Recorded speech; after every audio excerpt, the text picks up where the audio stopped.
busy schedules. Request the speakers to please start and conclude within the allotted time. Also, if the participants have any questions, please leave it in the Q&A section, and anything apart from those questions will be handled in the chat session. In the previous sessions, we covered various aspects of health communication and space communication, and of course, the environmental part of it will be discussed today, presented by some of the stalwarts from the industry that included stakeholders from the healthcare sector, legends from the space sector, and the media fraternity. And today, we just concluded two marathon technical sessions where more than 15 papers were presented. And these sessions were chaired by Dr. N. Sanjeeva and Dr. B. Shailishri, both of them associate professors from the Department of Communication, Bangalore University. The current session has a series of distinguished lectures and keynote address, and I now request Dr. B. Shailishri, Associate Professor, Department of Communication, Bangalore University, to please welcome the distinguished speakers and the participants. Thank you, Mansi. Good evening, everybody. On behalf of Department of Communication and Indian Association for Science Fiction Studies, I welcome one and all for the last technical session on environmental communication. We have successfully completed two technical sessions, one on health communication and another on space communication. I welcome Shri Nagesh Hegde, former Assistant Editor, Prajavani, Visiting Professor, Indian Institute of Journalism, New Delhi, who is with us today to give us the keynote address. Welcome you, sir.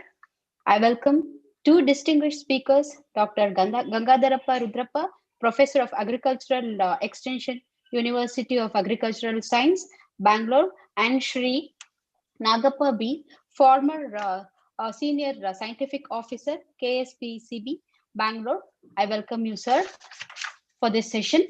I also welcome Dr. G. Krishnamurthy, Convener, ICSC 2020, Professor, Department of Chemistry. I welcome our Honorable Vice Chancellor, Professor K.R. Venugopal, sir. I welcome the Department Chairman, Professor B.K. Ravi, sir.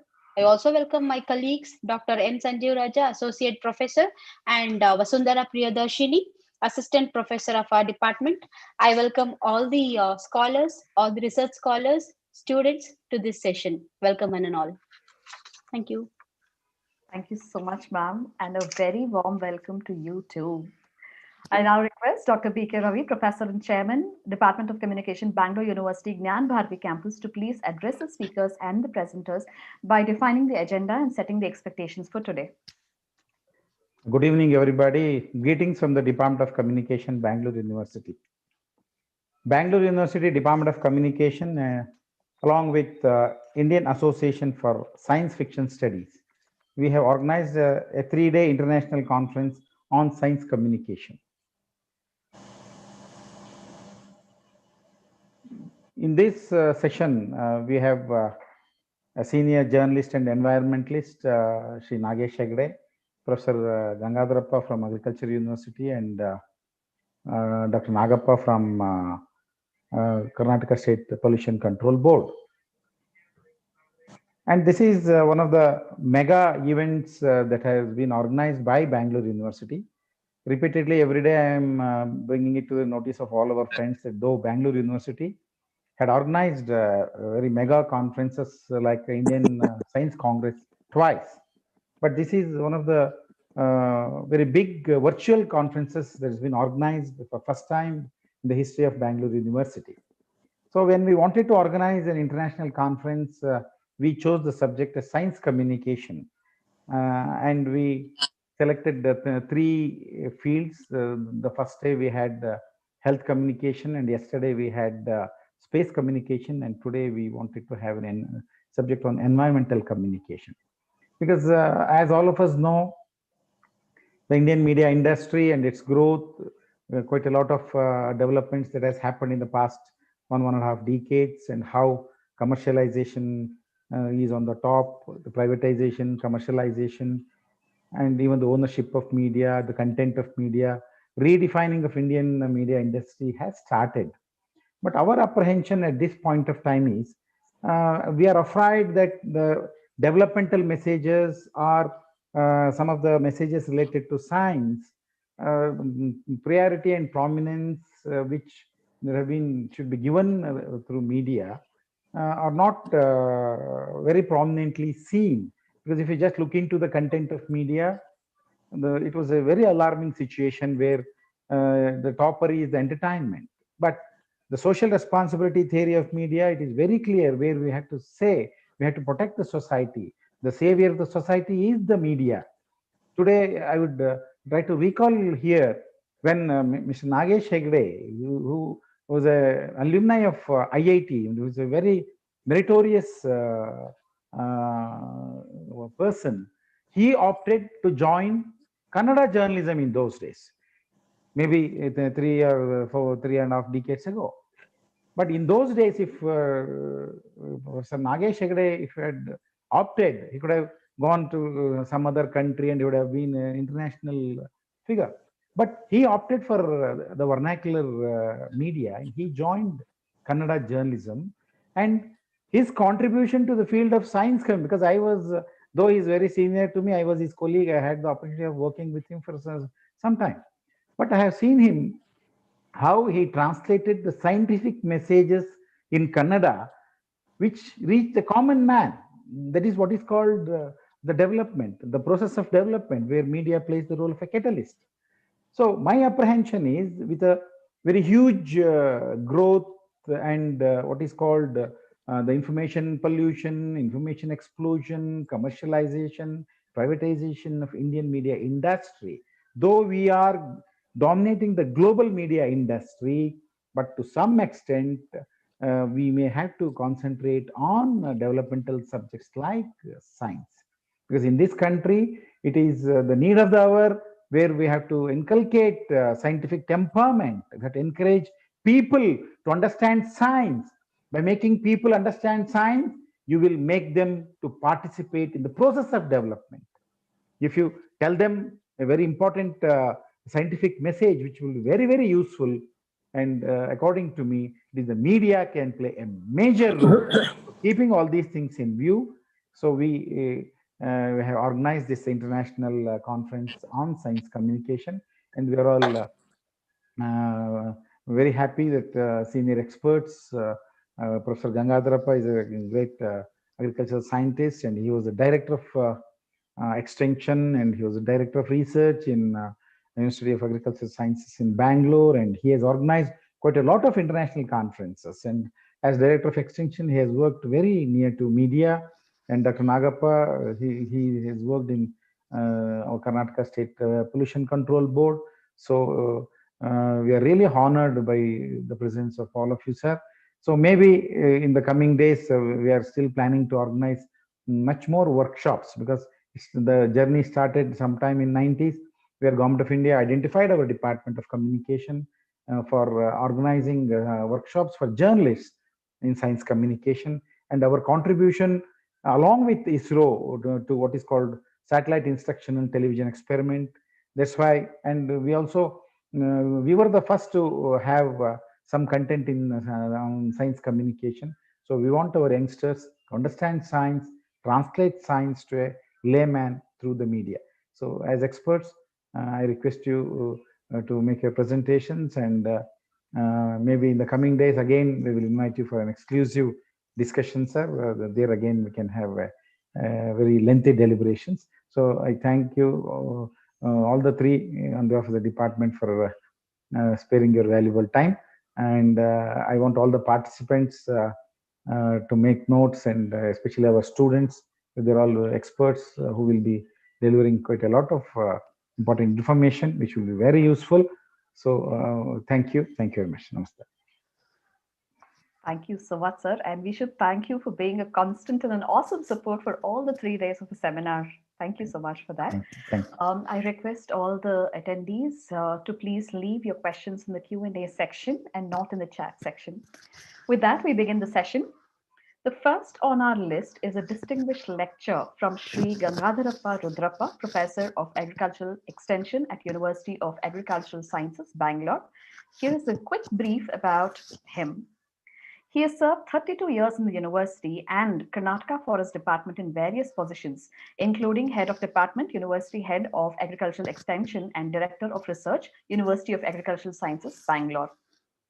While as a state joint forest planning and management coordinator, He facilitated through 5 leading NGOs and Karnataka Forest Department official to form 1,200 village forest committee and 73 eco development command officers to implement the farm forestry program. He developed the new concepts like social capital, social exclusion, and social media addiction through postgraduate research. He has organized international conferences on digital application in sustainable development, which has motivated the university to use the innovative digital application for sustainable development. He also enabled the organizers to put together Science Congress on climate smart agriculture, which has given base to government of Karnataka to implement climate smart agricultural practices on a pilot basis in 4 locations. Agriculture being the backbone of our economy and this field being solely dependent on climate, your inputs are very valuable to us, sir. Request you to please take over the spotlight. Thank you, madam. And first of all, I profusely thank uh, Professor Ravi, professional colleague. In fact, we shared many diases and discussed about the important dimensions of communication. Anyway, and really, I thankful and probably Nagesh Hegde and other speakers forgive me because I had some other important meeting and I requested Professor Ravi Saab and he accepted immediately. I could able to talk and negotiate and given me the opportunity. I'll just brief probably the 20 minutes. Um, and I'll discuss because many of the students, if not the panelists and the experts, may be aware of the agriculture, but still, uh, for the benefits of the communication students, I just try to brief, give a preamble, then I'll go to the slides.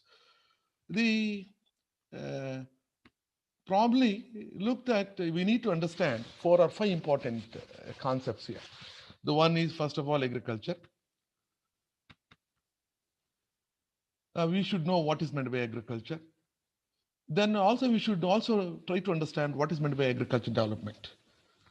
Then what are all the enabling things that contribute for the agriculture development process? Okay, I think that's where we fit into the climate smart. That's more important. Then in this agriculture development process, what is the important role of communication? Then we need to understand communication, then try to relate to the development process. Then make it probably my topic, how we can make the messages more appropriate to the farming community. This is what I have planned it. And probably every one of us, or probably maybe the day scholars or the students from the urban areas may not be aware of agriculture. I think cultivating the crops and animal husbandry is an agriculture. Very broad term I'm giving. So you can get probably mother of all sciences. That's what we say. And you can probably you cannot have a definite, the definition of agriculture. But broadly, people have agreed that it is cultivating agriculture, crops, and the animal husbandry. Okay, and many other things. I think you know that this agriculture, cultivating crops, and it's very important because it feeds the food for the animals and human beings. And therefore, I think we need to probably collect this agriculture with the population growth rate. You know the population growth rate, especially in India and other countries. Now, therefore, I think uh, agricultural development probably would mean probably for all of us, I just give simple definition, enhancing the agriculture productivity. Productivity means production per unit area. You can understand all any crops and animal husbandry. If we talk about the animal husbandry, it can be milk and it may be meat products. So it is all producing more per unit area. In the sense that you must become more efficient and effective. Now, in this process, I think, look that in a paradox, population growth rate and agricultural growth rate, you need to know, we need to take the enabling things. What is that enabling things? I think you can understand water is is most important critical. Biodiversity is most important critical. Soil health is most important critical. Uh, Now in the process, I do not say that in the process of agriculture development, somewhere I think probably we compromised, negotiated within the climate, the environment. I think all of us are aware the changes happening in the environment. I think probably I just mentioned few important things. I think green gases, all of you aware, carbon dioxide, nitrous oxide, methane, okay, the fluorinated gases, the ozone, things like that. Okay, a lot you will get it. Four important green gas are very important and are being released more than what is required, and therefore they, in the sense, they are causing some disturbances in the ecosystem. And therefore, I think, look, that probably if you look at the 1919 report, UN report, if these things, if you do not check the emission of the green gases, they anticipated the increase and average increase of 1.5 degree to 2 degrees Celsius. If this happens, what will happen? Okay. And now, if you ask me, okay, carbon dioxide, it is to the extent of 70%, and methane, most important. That's what I'm interested. Methane, methane is important, and it is being released by agriculture, especially by the, now people say that agriculture sector, it is by cultivating paddy and other important crops. I think so. In the sense that agriculture also contributes to the quantum of the green gases, and therefore bringing a lot of aberrations in the agriculture, in the environment ecosystem. Now, anyway, I think having understood this agriculture development enabling things, I think people also looked at parallelly, people or scientists also working about how to check this, and how we can come out with a technology which is most eco-friendly or environment friendly. This is all being done. Okay, so in the sense that the speed which we are doing it, fine. I think it's really appreciable, but still, you know, we are far away from many things. Now, we looked at, I think now we have made the farmers or the clients, or we have stakeholders to go for the modern agriculture technologies. Now we want them to reverse back. Okay, anyway, look, that it is not that easy. You have to look to the population growth rate. In the sense, poverty is important, food security is important, nutritional security is important. All are important. You see, we have to somewhere negotiate. It is not that I say this is more important. Therefore, I look that I am just trying to compromise. Now, it is here that there is a need to educate the farming community. Okay, then communication comes. I think all of you know, I think for Barlow definition, I think the communication experts and the students are aware of the Barlow definition. Okay, the transferring the message from source to receiver, simply it is called a communication process. This is what Barlow said. But how we can make it more efficient, effective? This is what he called it as fidelity of communication process. Okay, now how we can make it, how we can relate this development, okay, how we can relate this communication to the development process. Then comes again, David has come out with the development communication. Development communication, in the sense it is oriented towards the development process. Development process, agriculture development process. Okay, Davis and many important personality. And it is here, I think probably look that I just want to mention very important person. Okay, J.P. Liggins. He has come out with a beautiful definition of communication process.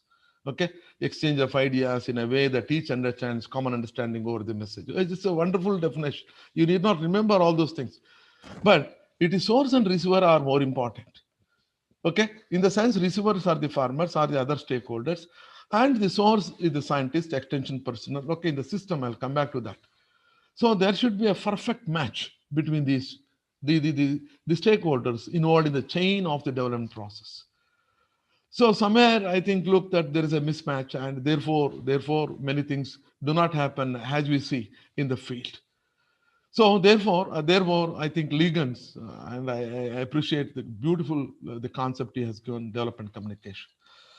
Now, this development communication, I said, should orient about the climate smart, or the development process, which reduces or which retards what is called the environment. And therefore, it's here. Okay, I think probably looked at the we yeah. it is here that we need to probably dwell upon, and it is this model I worked upon for the PhD program. How? It is here that propagating agriculture message, it is information management. So information management again consists of two important, information and the management. What is information? I think, look, that I'll come back to that, the many things, which are all you are aware of. Information production system would try to use all the 5 subsystems which I mentioned. And it is a model developed and tried in the watershed development program. It is me. It is okay. Many important scientists worked under me. Okay, we really worked hard, and it is published in Media Asia. Okay, then back. Now, data and information you can understand. Probably I do not want to the methods by which you collate the information. Okay, it's all the surrogates, the bits of information. Okay, we try to collect. Now you must collect of how we can make the environmentally friendly development process, especially focusing on agriculture sector. So I think this is not being now in the sense there should be a system. Unfortunately, it was there. Now it is being dismantled. People should give more focus how to gather relevant information related to agriculture. Similarly, storage pattern, I think, many systems are there. And then retrieval, in the sense when you store it, you must have a mechanism, methods to retrieve it whenever you want it. Then processing, it is important. Processing, many people are not aware. Many people are not aware of processing aspect, in the sense that only they try to process it from looking the awareness point. You have to go behind under the comprehension and understand. Not being done. So it is here that's more important. And then after doing this, how to transfer the subsystem, that's more important. Then once, okay, by following this, you convert the raw data into information. Okay, now that information is ready. Okay, it is ready for use. Then how you can plan it? Okay, it's a look that it is not, development communication. I am not criticizing the general communication or media management or journalism. No, absolutely no. I am not contradicting it. They are all good. They are doing good things. But make it more relevant, as Chairman Professor Ravi Saab pointed out. So you must have a design, information design subsystem. So our clients, farmers looked at vary in every angles: land holding, the environment, ecosystem, water. See, looked at on various factors they vary. So how are you going to design this? The resourceful, resource rich, rain-fed farmers, irrigated farmers, coastal farmers, command area farmers. Look that you find a number of categories. So designing to suit them is important. Resourceful for small and marginal farmers. It is not that the ICT mode. Okay, now we conducted external study. They are good. Okay, they are supporting system. They cannot replace the extension system, but you must know how to design the system. Editing system, in the sense it is here. I think I appreciate IIT Nagasri Egdesam. Okay, it is editing more important. It is that colloquial language. Okay, to shoot the level of the farmers, that is important. Okay, so editing is required. The validating, nobody validates the information. So it is because now we are not validating, we can reach only their awareness, farmers awareness, cognitive stage. Never go into the affective stage and psychomotor domain. That's where we are lacking. You must validate the information, whether it is useful or not. That will then integration with the culture. Okay, in the sense when I say culture, it is a language, and many things would come there. All this, once it is ready, you must come out with a linkage system. How we can linkage the research system. Okay, we as an experts, okay, we must have a good linkage, all the stakeholders in the sense it is the Department of Agriculture. Okay, then all the input dealers, very important, because they provide more information than the Department of Agriculture. And farming community. You must have beautiful linkage. We call it the diffuse working linkage. There is a concept by itself in the developed communication. You must have wonderful linkage system.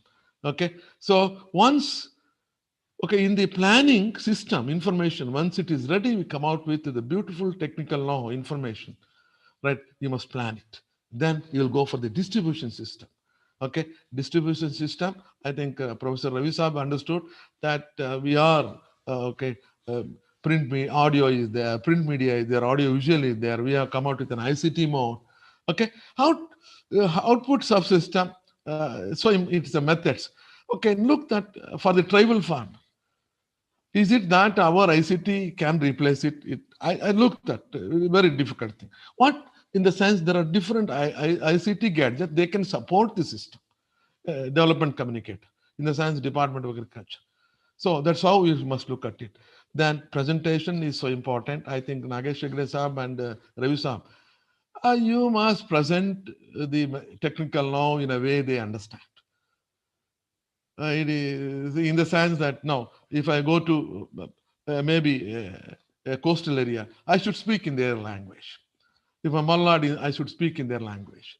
Okay, maybe in Kolar, this belt, probably you must speak in their language in the sense that in Kannada mixed with Telugu, things like that. Okay, in central Karnataka, where I'm coming from, Shumaga, right, or Ravi comes from Shumaga. That's a wonderful thing. Presentation is so important. Okay, whether it is the print media or audio media or audiovisual media, I think look that you must take care of it. Once it is ready, okay, subsystem present you have submitted, then you must have a mechanism of monitoring. Why? What an extent the information has reached the farming. Ultimate consumers are the farmers. What extent they have received the understood, comprehended the information. That is most important. I am not worried about the awareness. Okay. So I think this is the model we have adopted, applied for the watershed. Okay. This is where look that I have given. Okay. Probably I do not want to take much time. Look that experts like you, people working in the university, researchers, okay, working in the university and extension system. Look that I looked at all the, the information production, planning, and look at the percentage.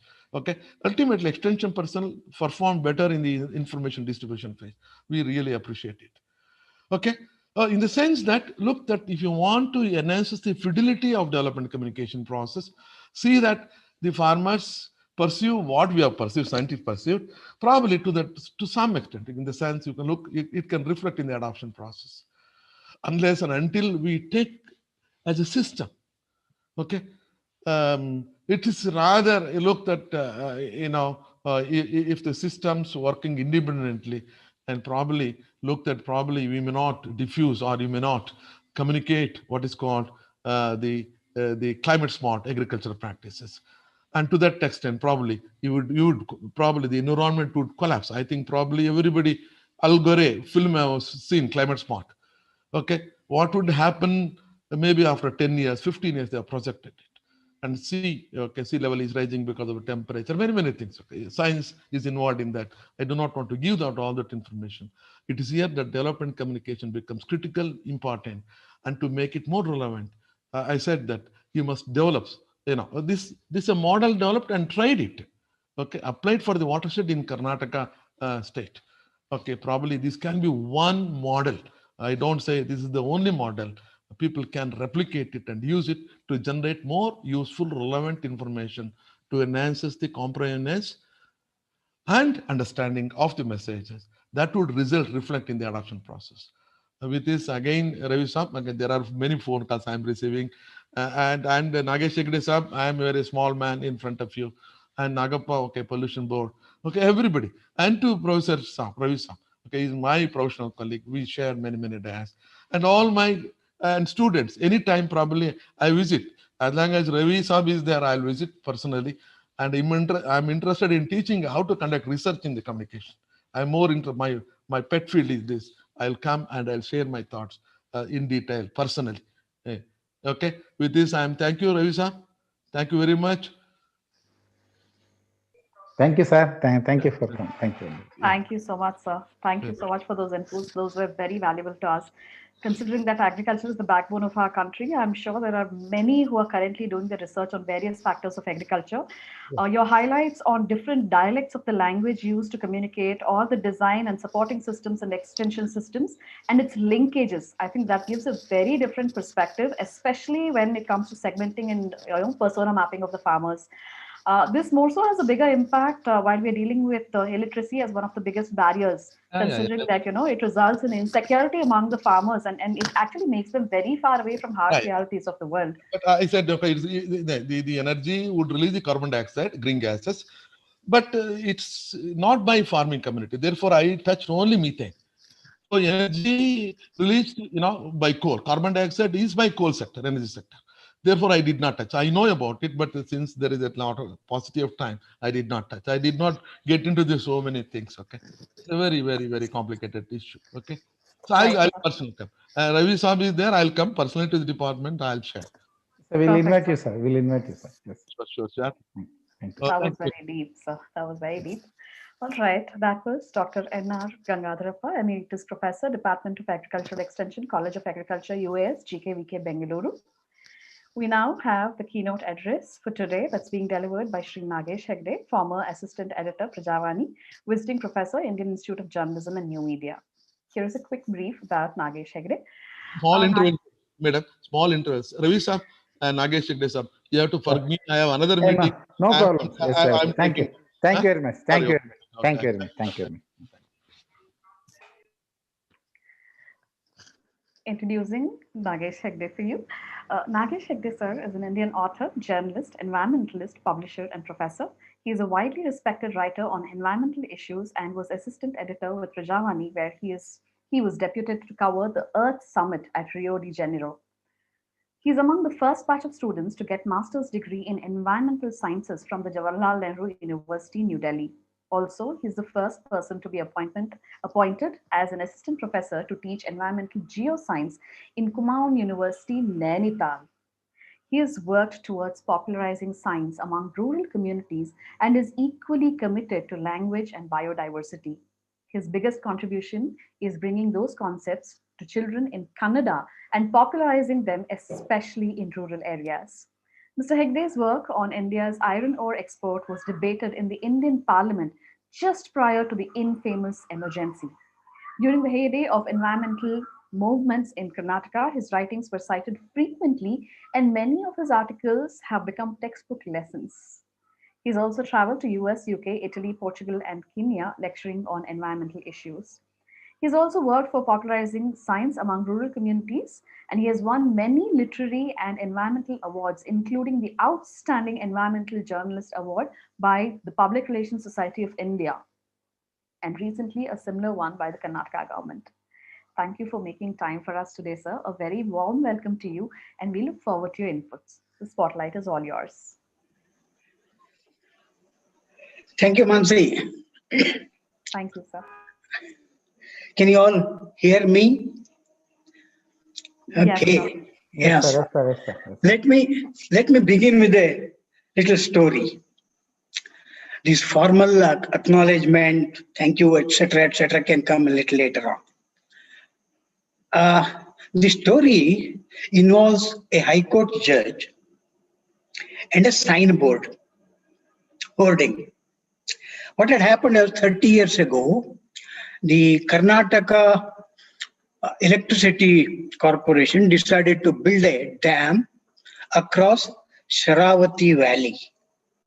You know, Sharavati Valley is in the Western Ghats, and it is one of the most important, one of the topmost, one among the 14 biodiversity hotspots in the world. There are many, many endangered species are there.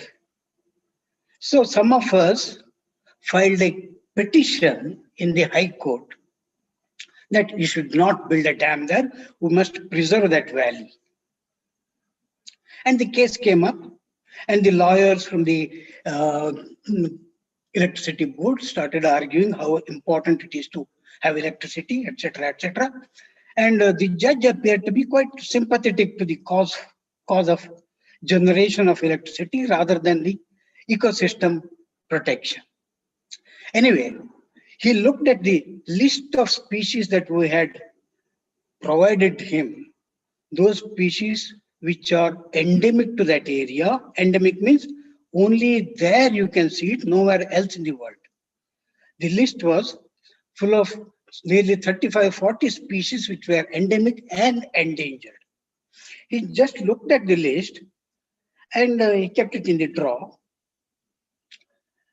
And he, what do you call in the legal language, he postponed the case. Hearing was postponed later on. Adjournment. Meanwhile, the summer vacation came and he went for a picnic. He went for a tour. He went abroad. He went to Kenya. He, all those sightseeing areas. He also went to Masai Mara Wildlife Sanctuary. While coming back from there, he saw a huge hoarding maybe 30 feet wide and 20 feet tall. And he was watching there. And that was a global map of various species which are endangered. Obviously, his view focused on India, especially Karnataka part. He saw a king cobra was drawn in that area, and it was described as the most endangered one and endemic one. He slowly recalled, probably, yes, I have seen this list in that list. So he came back again. He had a different realization how important is that valley. He came back, took out that list. In the next date, yes, he gave a stay for the building of the dam. Now the story here is, what is the communication medium? It's a hoarding. Okay. Who was the communicatee? Who got the information? A judge. A judge.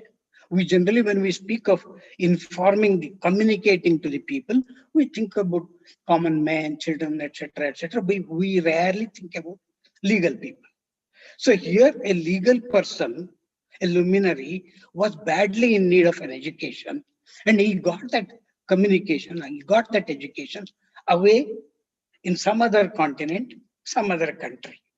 So the very magic of information, you would never know what kind of communication you get from which sources.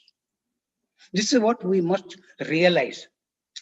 So, okay, with this little story, let me get on with my PowerPoint. Give me a couple of minutes for housekeeping activity. Yes, we are here. Hallmark. Here it is. Full screen. Okay, I have to wait a minute. I have to move back to the full screen.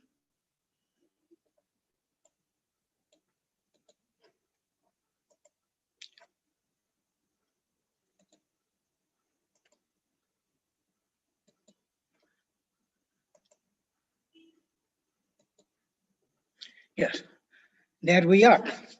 This is the Western Ghats, and my story begins from this place. Here we go. Now, when you enter Western Ghats, if you are unlucky, you will encounter this king cobra. You know, it's a very, very unique among the reptiles. It is our national reptile, king cobra, and it is the longest snake, longest poisonous snake. Number 3, it eats mostly other snakes. And number 4, it builds nest. Very, very rare and interesting species. Number 5, bear with me, Nagesh means king cobra. That's all. No further comparison. I hope Dr. Nagappa will excuse me for making this comparison. Let me see. Let me take you to the other kind of forest, sal forest. The salt forest of Jharkhand. This contains a very precious thing, not a living one, but a huge deposits of coal. Right underneath this forest, we have vast deposits of coal. And coal, as you know, was once called black gold. It is now a global curse. You know the reason, I don't have to explain. Already it has been told again and again about climate change, about global warming, etc. The main culprit is coal. Anyway, this forest, local people try to save this forest using what is known as APICO or CHIPCO. But now authorities won't bother much about that at all. You know the position of that forest? This is only this little portion is left. Talking about coal is a very, very important energy source for our country. And unfortunately, the biggest coal deposits are there located in Jharkhand, in Bihar, in Chotanagpur, and Ramagundam, etc. In that little stretch. And from there, you got to keep mining and taking it away to different places. But to satisfy the energy needs of people far, far away. And yes, then, yes. Now, during this COVID period, I'll tell you one thing. Some extra new coal blocks were allotted to the big corporations. You know, everybody was asking for more money. Please release money. People don't have money. What they did is they allocated huge coal blocks. Now let me take the global picture of that. Recently, the Economist came up with a cover story, making coal history. All over the globe, there is a huge pressure to give up coal. You know, in the US itself, 34% of population is using alternate renewable energy. Slowly, they want to relegate coal to the history. But we have a different kind of history. Coal in our own history, how it is. I'll show you simultaneously what are things happening in the US, Australia, and Goa in the next few slides. You may be aware of the fact that there is the world's biggest coal block is here, coal block. And this is taken by our Adani, Gautam Adani. This coal block is called Carmichael Mine. You can just check in, world's biggest coal block. It is taken, and Mr. Adani also gets coal from Indonesia to India. Apart from, yes, I shown you that open mine that was dug out by the corporations. Now, let me tell the further story. There is a huge protest going on in Australia. Very huge process. But unmindful of that, our corporate big bosses are building a chain of what is called Sagarmala project, which of course requires huge quantity of coal. They want to import coal to India. That's why they want a big jetties all along, big ports there. Because now once you get the coal there, you want to have super thermal power plants. On the one hand, you have a series of protests going around here, and we are planning to acquire all the coal from there. Let's come to the story here. Already, you know, in Udupi, we have one thermal power plant which is getting coal from Indonesia. Now, in Australia, they have a series of protests against Adani. They have a website also called Stop Adani. You can just check it. And the protest and the awareness regarding the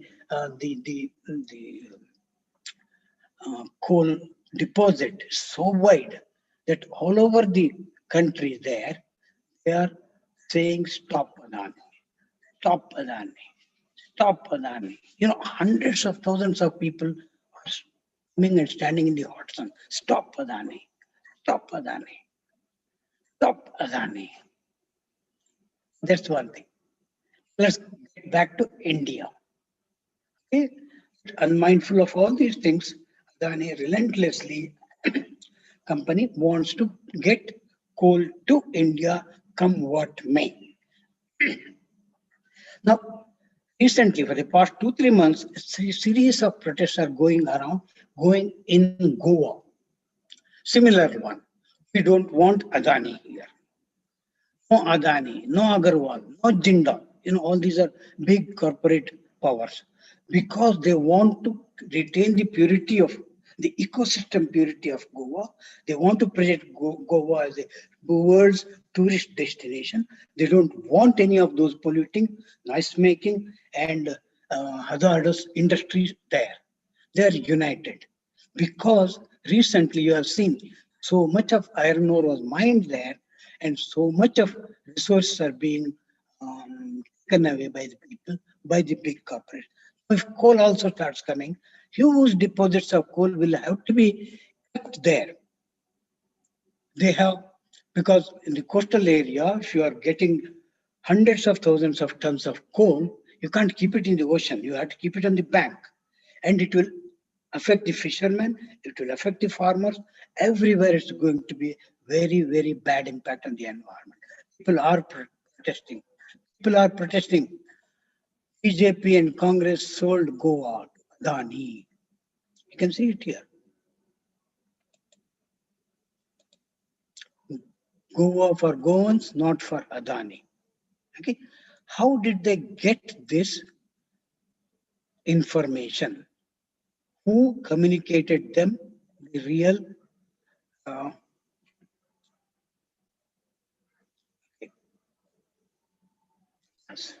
look at this. Can you see various means of communication here?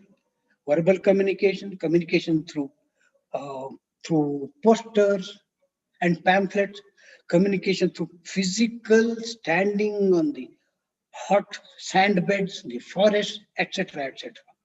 Body language is used as a communication tool. Hundreds of people standing, taking in the shape of stop Adani. So what is the language here? It is the body, human body. And here it is the cartoon itself. Oh, coming back to India, taking coal history, I showed you. They are taking so much care. The Economist paper, before publishing this cover, they made so many different designs. How do we communicate this idea that coal will have to be relegated back? They debated, they consulted experts. What cover design should we make? This was nearly accepted, but then they said, the experts said, no, this symbol is not good enough. It's a misleading symbol because once you shoot that coal block, you are going to shoot lots of innocent workers. Millions of workers are dependent on coal. You will be destroying all that. That is not the correct way. So they discussed about dodos, about coal, etc. Finally, they arrived with this coal 1762 2000 dash dash dash dash. That is the amount of attention that goes into communicating things. Now, coming to transmission of environmental messages by communicator. We know that communicators will also have to get some information. Without information, they cannot keep on telling out of their own mind. They have to depend upon scientists. They have to depend upon grassroots people. They have to depend upon thinkers. In all the other two subjects, you spoke about communicating health. There, these people are not necessary. Okay. In case of space, you don't have to talk to the grassroots level people. You don't have to talk about philosophers, etc. Only scientists could have been sufficient. Just now, Dr. Gangadharappa told about the agriculture. Yes, agriculture requires these different kinds of people. We communicators, you know about how grassroots people had impacted environment. We all know about the stubble burning issue grassroots stubble burning issue in Punjab and Haryana. How by burning stubble, the smoke signal was sent to Delhi. Look, here what is happening around here. And otherwise, we can go to farmers, whatever is happening in your environmental situation. I, as a communicator, I need to acquire these information. I need to read about the thinkers, what Ivan Illich says, what JK says, what is the continuity of the life system in the entire planet? Are we morally correct in destroying other species, etc.? So it is so many, there are so many dimensions involved in environmental topic. So I, as a communicator, should get myself enriched with all as many possible information as I can lay my hands upon. Now, this is what communicator. Whom should I communicate? A series of things, yes. Kids and teenagers. And teachers and parents, on priority basis I'm talking. Media people, you got to communicate to media people also. I know how tough it is to convince my editor.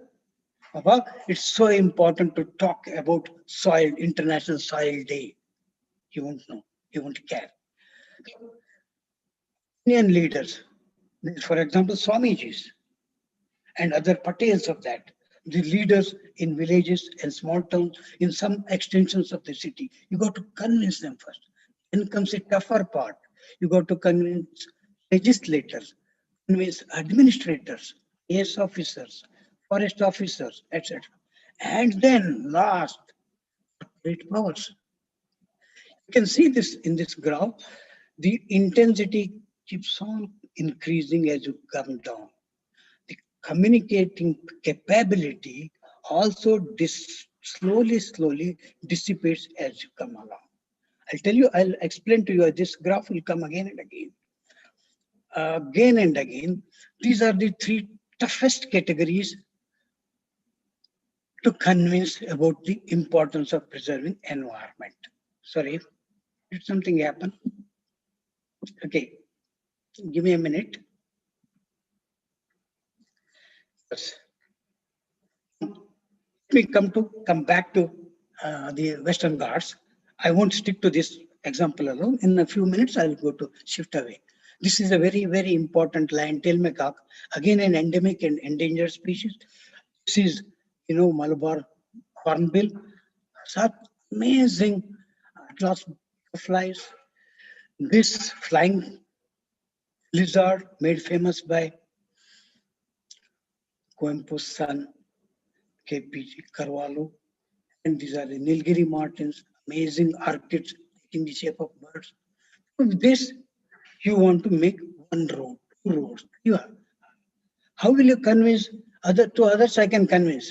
To the mild-hearted, to the soft-hearted people, I can show this. This is what is happening around.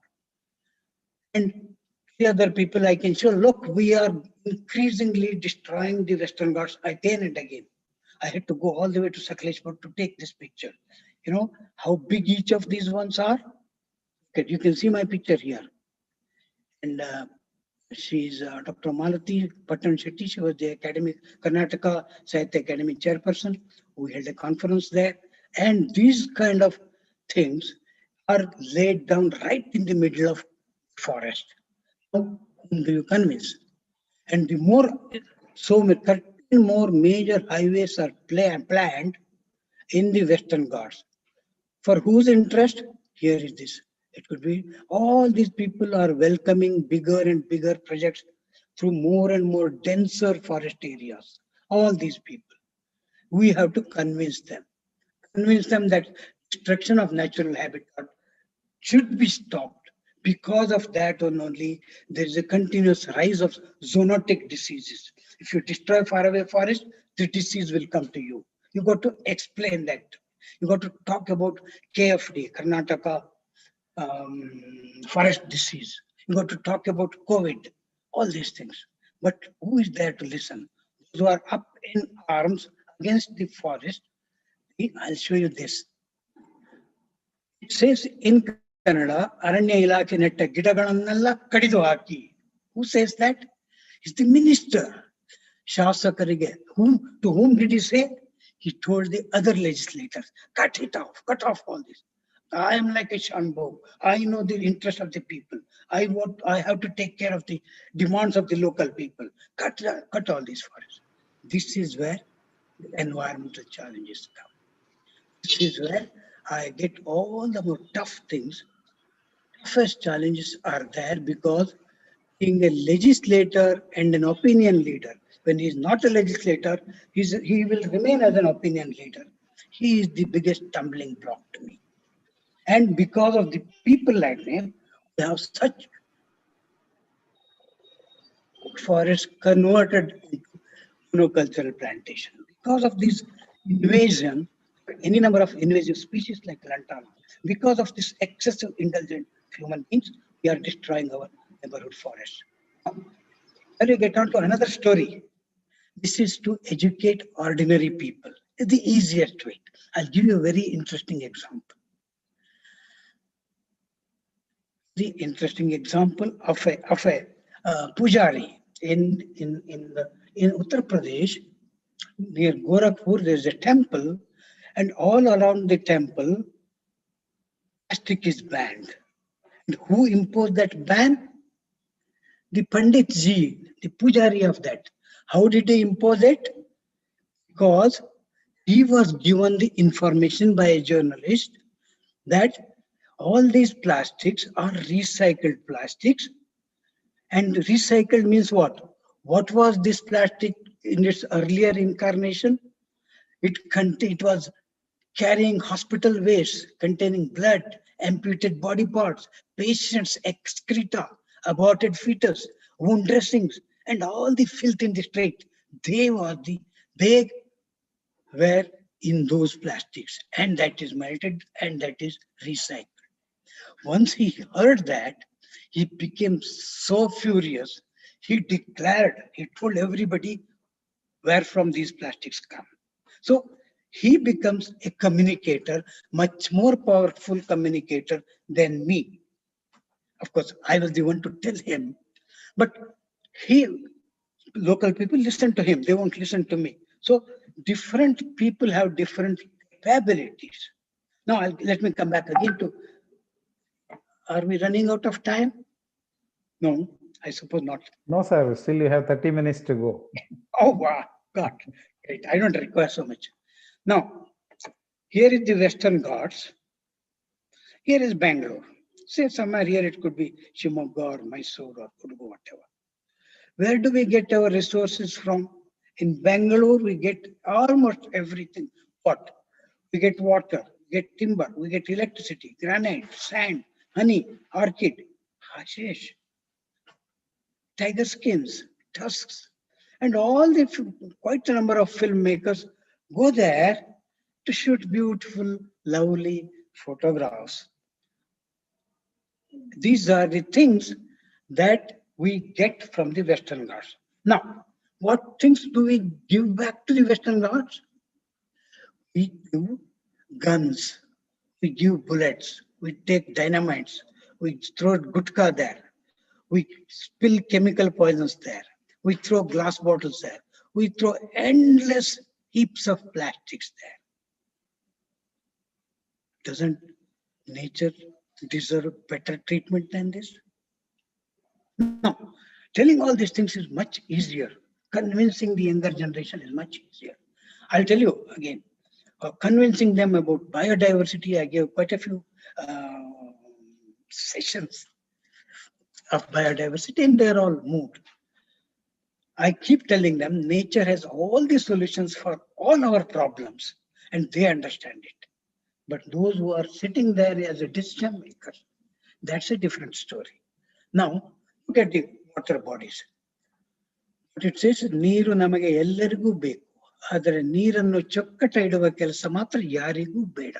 If I tell this to a small little class in a small village, and if I tell them, look, here is the water body, you got to keep it clean. They are so convinced. They go and tell their parents. They become the communicators. They become my ambassadors. They become Earth's ambassadors. I'm showing you a pelican there. I'll get back to that example little later on. But what happens without their knowledge, without their involvement, the same lake becomes eutrophied. Eutrophication, excess enrichment of the lake with nutrients thrown out by the city municipal sewage system throughout. And now think of what will happen to those birds which are so much dependent on this thing. Now, how important is this water for the planet?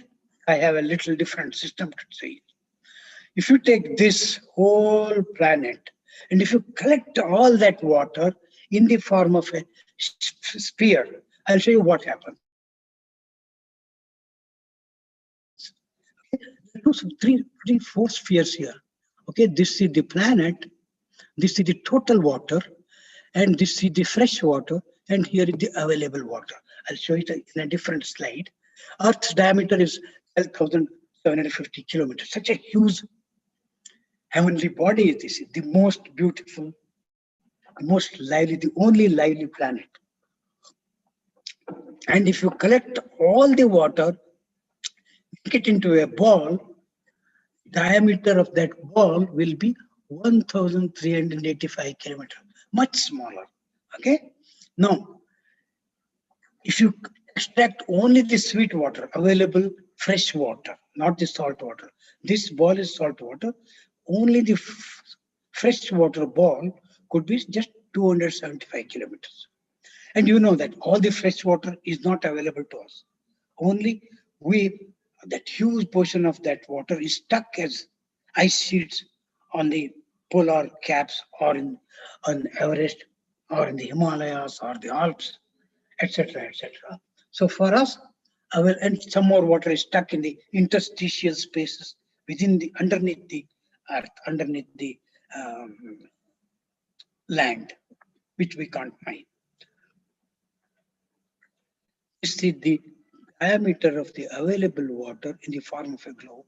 That globe will have only 56 kilometer diameter, slightly more than Bangalore. That globe will be so small. And we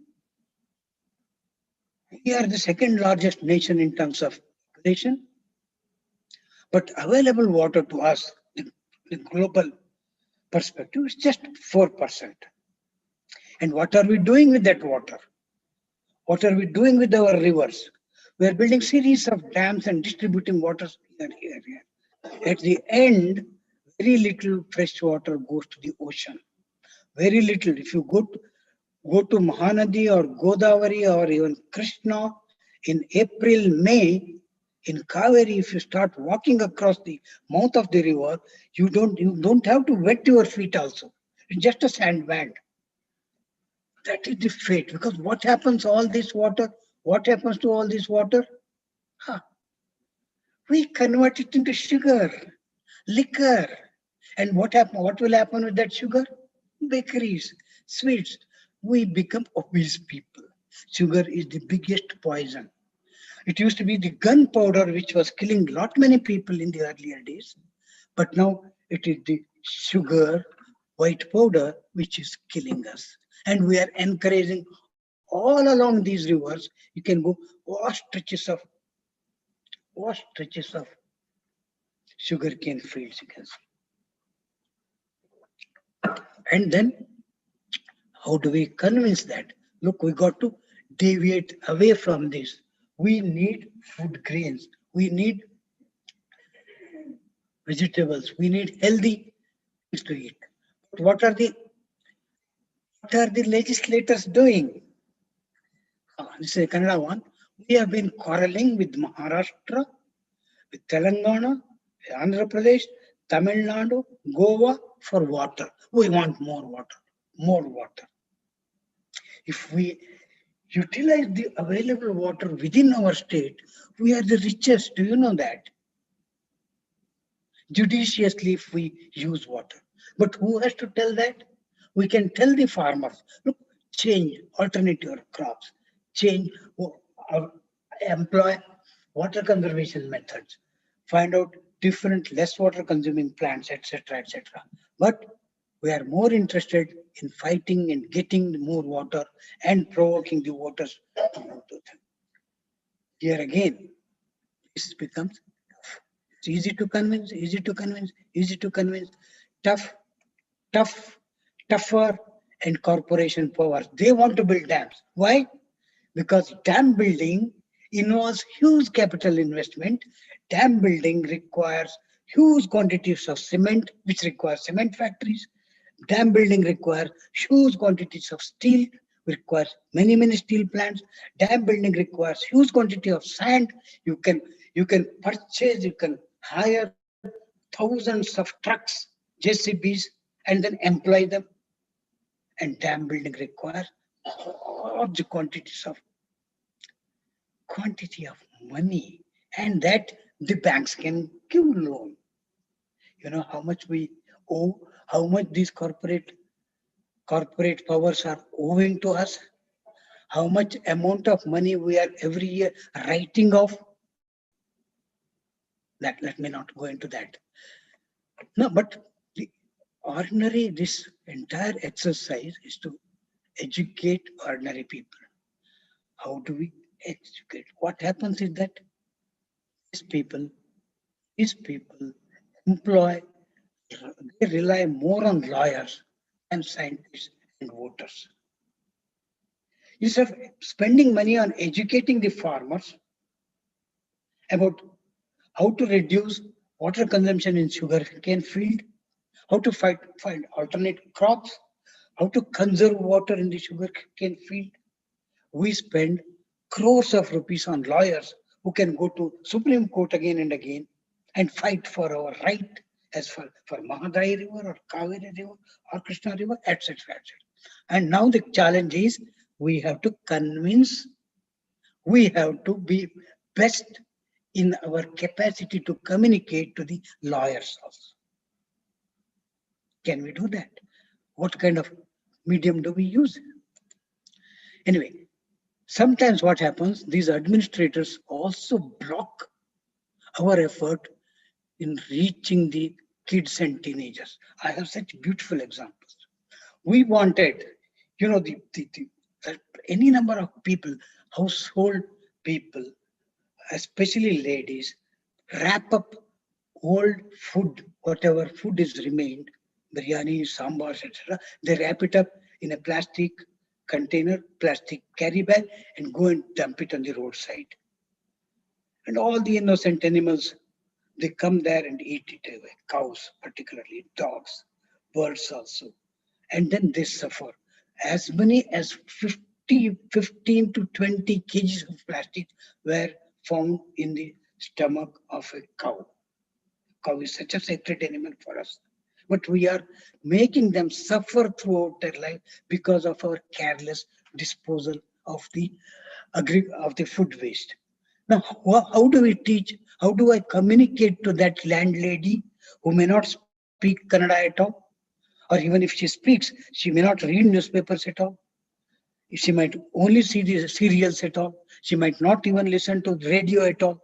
All our communication systems fail in front of a common housewife in Bangalore or in any town. What do? We came up with an idea that we do reverse teaching. We teach the children, we show them all these pathetic conditions of cattle suffering from all kinds of ailments because they are eating plastic things. Show them and tell them, when you go home, you teach your mom how not to dispose of the food waste in a plastic container. I thought this could be the nice way of doing it. Now I can't go to all the schools in the state. I can go at least 5, 10, 20. My friends can go up to 100, 200. I wanted the bureaucracy to help us. I went to the commissioner. We went to the commissioner and tried to convince her that, look, we need to give small little video and lesson, small little brochure also, so that the teacher can explain to the student so that they can go home and talk about it. But bureaucracy says, no, we have, the teachers are burdened with so many things. We can't give them another assignment. That they said, we tried to convince them, but they took, after 6 months, you come and see us. We went again after 6 months, nothing has happened. So our brochures, pamphlets, beautiful video clippings are all lying there with us. It has not reached the teenagers. Now, how there are other ways to teach teenagers. For example, there are so many days, but so many environmentally important days. But how many days do we know? The kids know. The kids know the Earth Day, the World Environment Day, June 5, and okay, they know World Ozone Day. So, but UN, United Nations, has recommended 26 different days to be used as a lesson to the. Okay, for example, Wetlands Day, February 2. Desertification Prevention Day. People do not know where are the deserts. We in Karnataka have the second largest deserts developing in the northern 6th district. Scientists have told us. How do I convince that? Desertification Day. Most of our coastal areas have lost the protective mangrove forest. They're getting destroyed. Coastal areas are becoming deserts. Kudremukh area was becoming desert, but somehow the Supreme Court of India has prevented it and it has stopped that mining. Otherwise, most of the mining areas are also becoming desert days. And similarly, World Habitat Day, World Mountain Day, so many interesting things. This we got to tell the students. And you know who he is? He is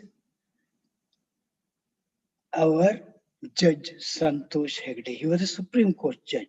And he was the one who made a law that all the students all over the country should be taught environmental lessons in their classes, right from standard 1 to degree and post graduation.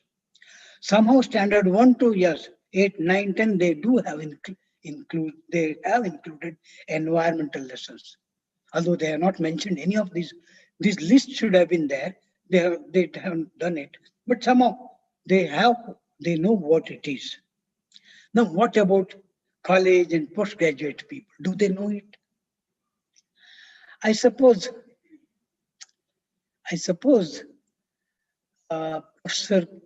Venugopal is here among the audience. I'm sure he will take note of this and produce a calendar for the university containing all the important UN recommended environmental days, a small little calendar. We have published calendars. University doing that is very, very important because university means it is the one which gives all education to accountants, engineers, artists, farmers, not farmers, architects, diplomats, doctors, all of them come out of a university.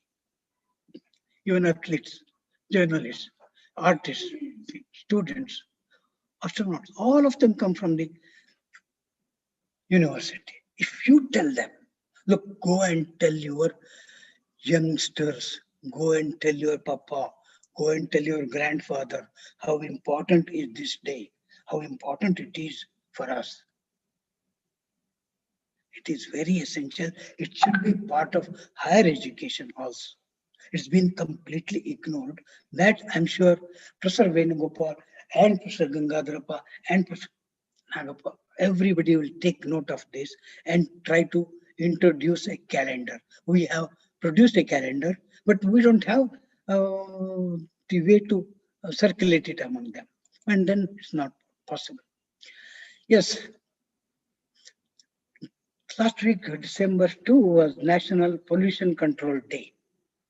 You know why?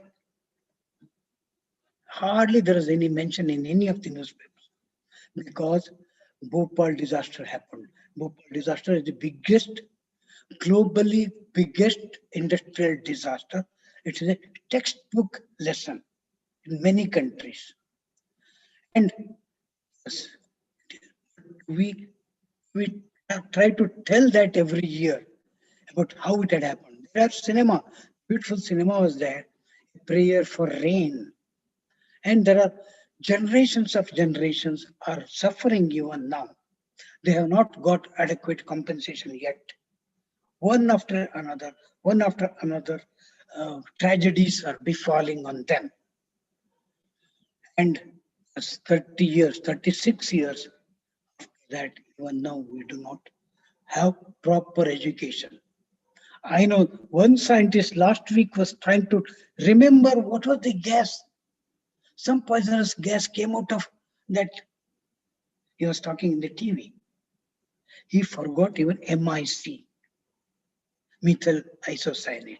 So we tend to forget. No, we got to keep reminding them because this disaster is happening elsewhere.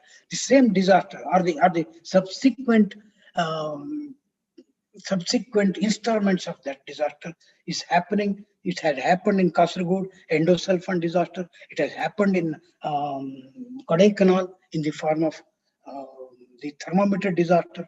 It is happening elsewhere. Again and again, it is happening.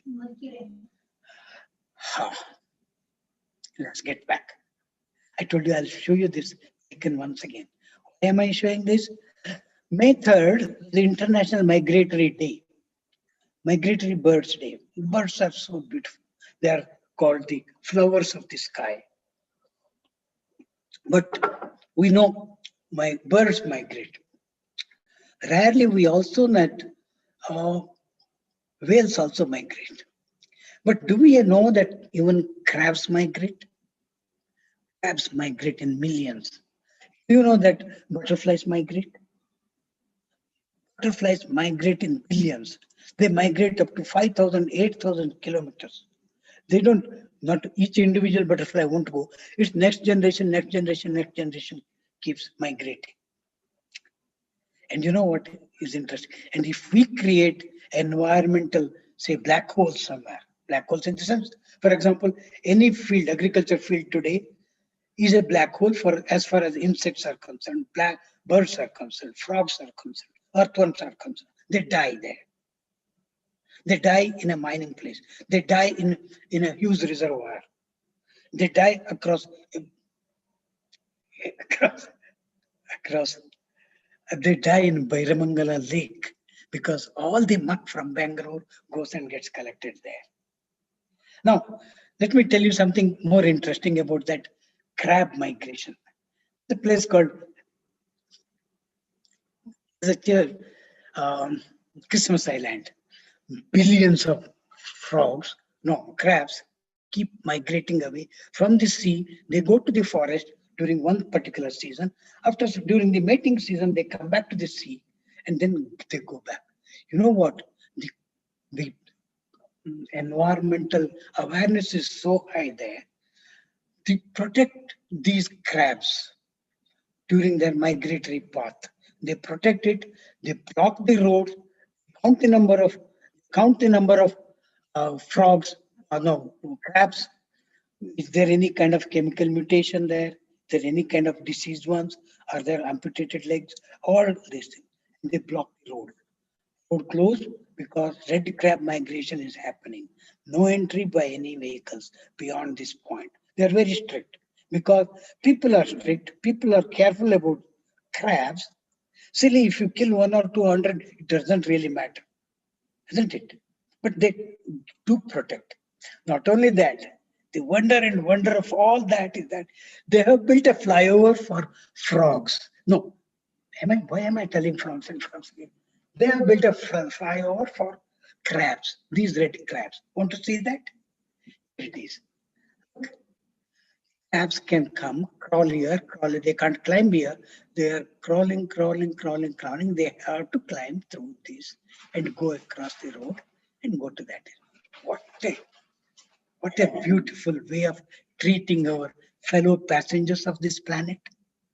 They're all fellow passengers. We think that, yes, our Earth is a spaceship and we are all passengers. Actually, we are not passengers, we are pilots. But we are destroying these.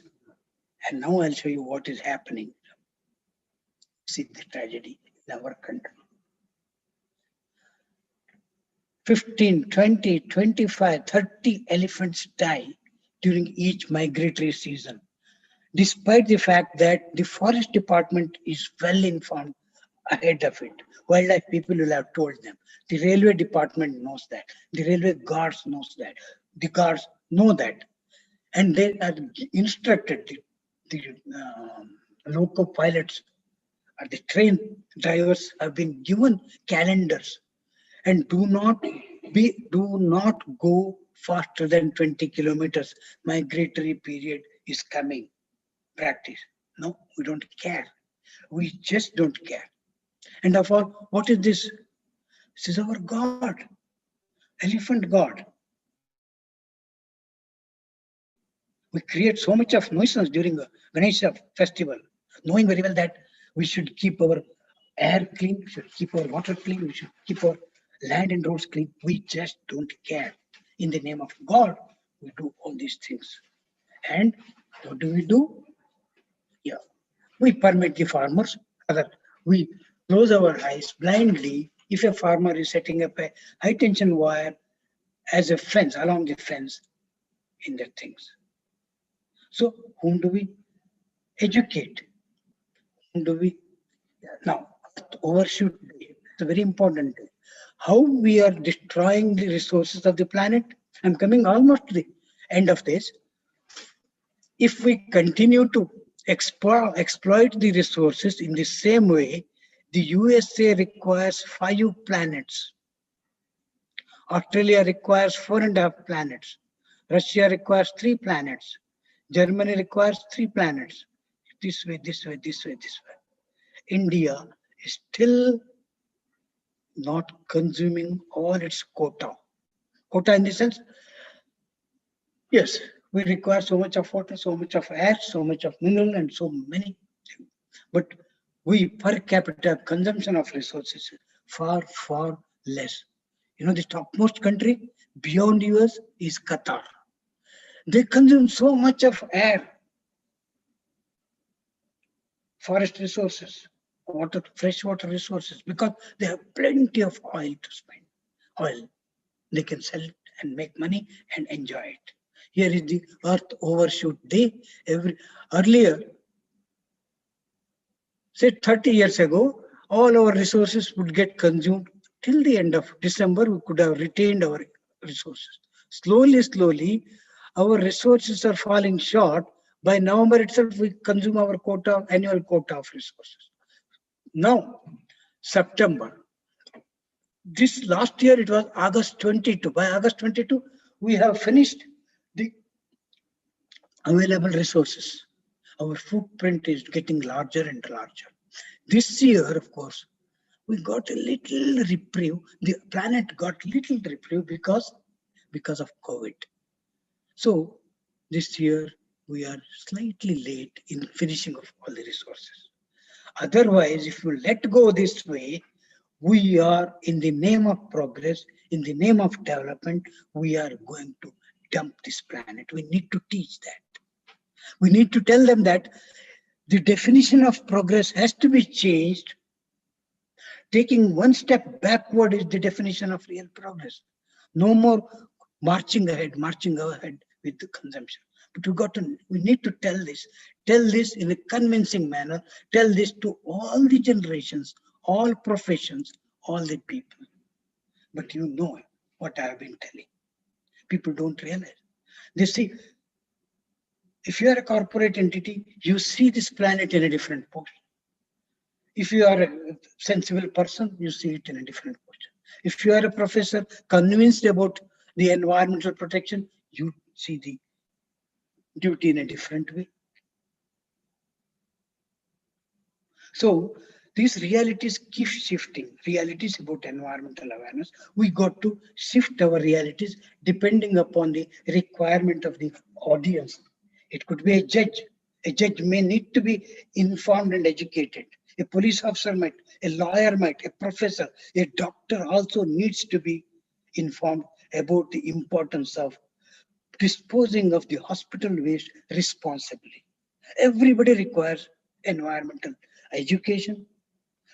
Each of us will have to be good environmental communicators. We keep communicating right from this morning till evening. We keep communicating everything. Everybody keeps communicating. The earth, we got to listen to the cry of this planet Earth. Earth is trying to communicate to us, to the entire humanity.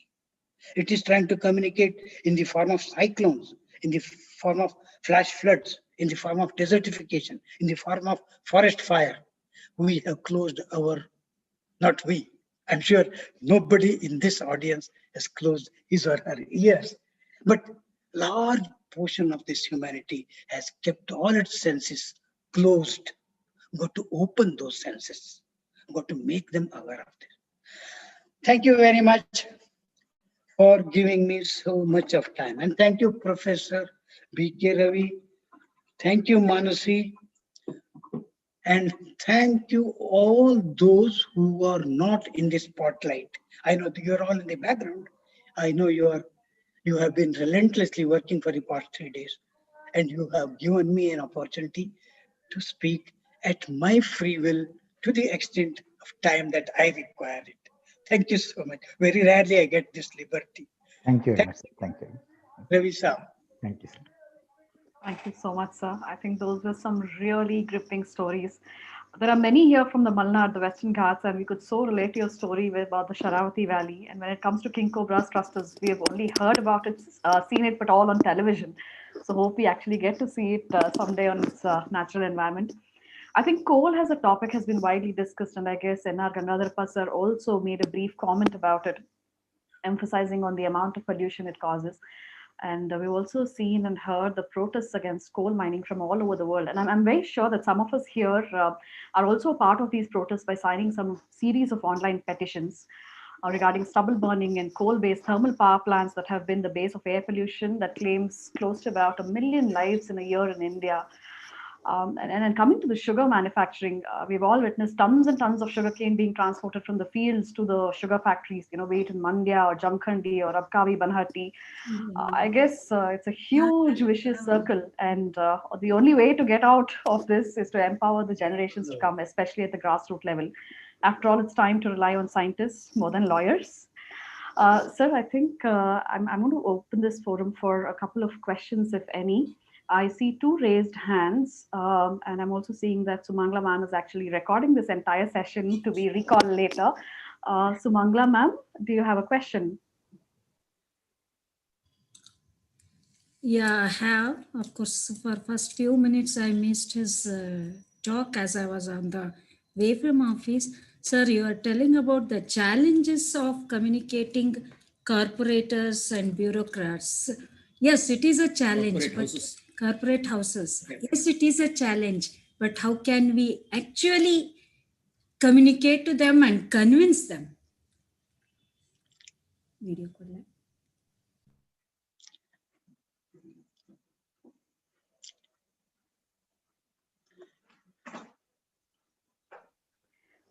Sir, I think I'll just repeat what Sumangla ma'am said. She's wanting to know how are we going to go ahead and convince the corporate houses to back off? How are we going to do this? She herself is a great communicator.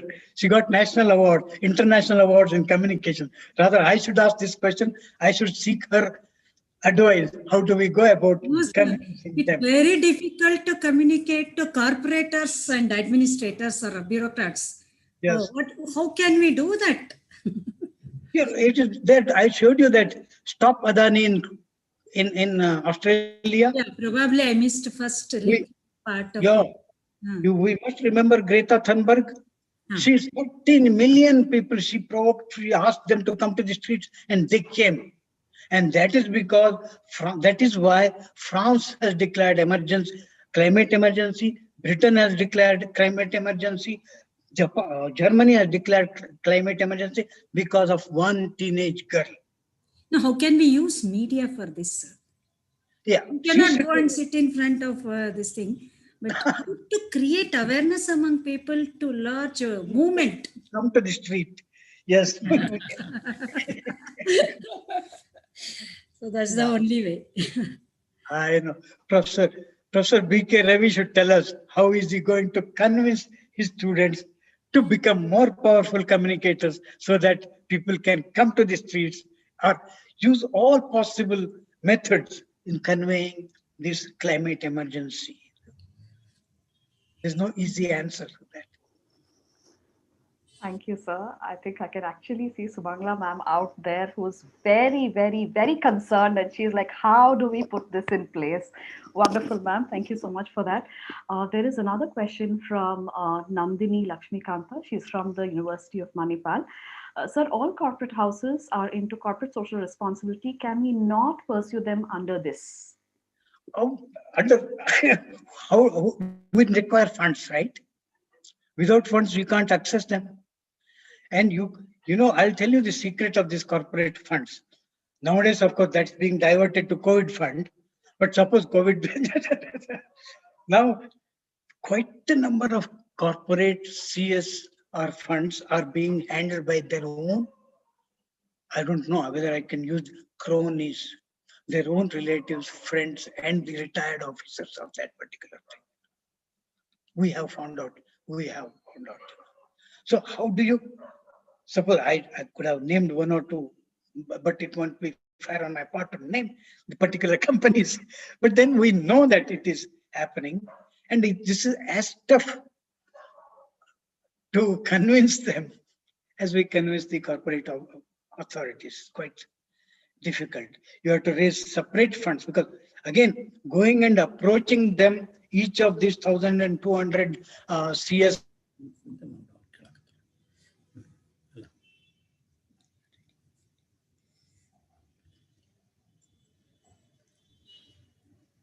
Nagesh, sir, we can't hear you. Looks like you're frozen, sir. Nagesh, sir. Sir, mostly the signal got stuck, I think. Sir, ಕೇಳಿಸ್ತಾ ಇದೆಯಾ?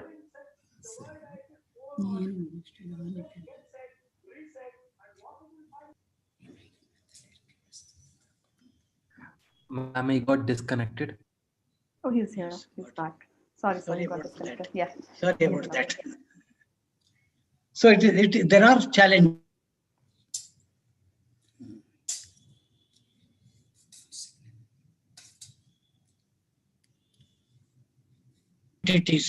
They can become, by the time the whole global voice becomes large, long enough, loud enough, that our MPs, elected people, also get converted. Yes, there is alternate way. We must follow the alternate path. Let's hope for that. Thank you so much, sir. Thank you, Dr. Nandini, for that lovely question. I'm Shashikant. Can I ask a question to Mr. Nagesh Hegde, please? Yes, Shashikant. Yes, sir. Good evening to all and good evening to Nagesh Hegde ji. Now, I'm sorry. Can you hear me, sir? Yeah, I can. There are two very important things that attract human beings. One is economic power, the other is religious power.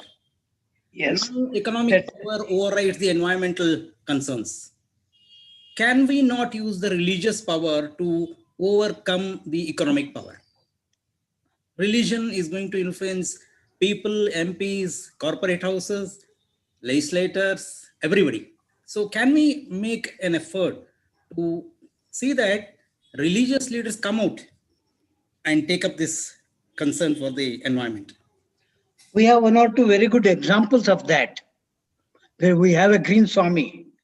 In North Canada, there is Swarnavalli Swamiji, Gangadharendra Swamiji is actually doing that. Not many people in the Western Ghats belt, not many people, and I know one or two mutts in Koppal, for example. I spoke to that Koppal Swamiji some 10 years ago. Why do you take water from underground? Why don't you collect water from the sky? It is Shiva gives you water from his head. He's convinced, and now he has become number one missionary as far as water harvesting is concerned. As you said, Shashikant ji, it is quite possible. It's a powerful tool for us, but that's not the only tool. We got to use as many as possible, as many means of conveying this message as possible. Thank you. It was a very interesting suggestion. Thank you so much, sir. Due to lack of time, I think we will stop with the questions at that.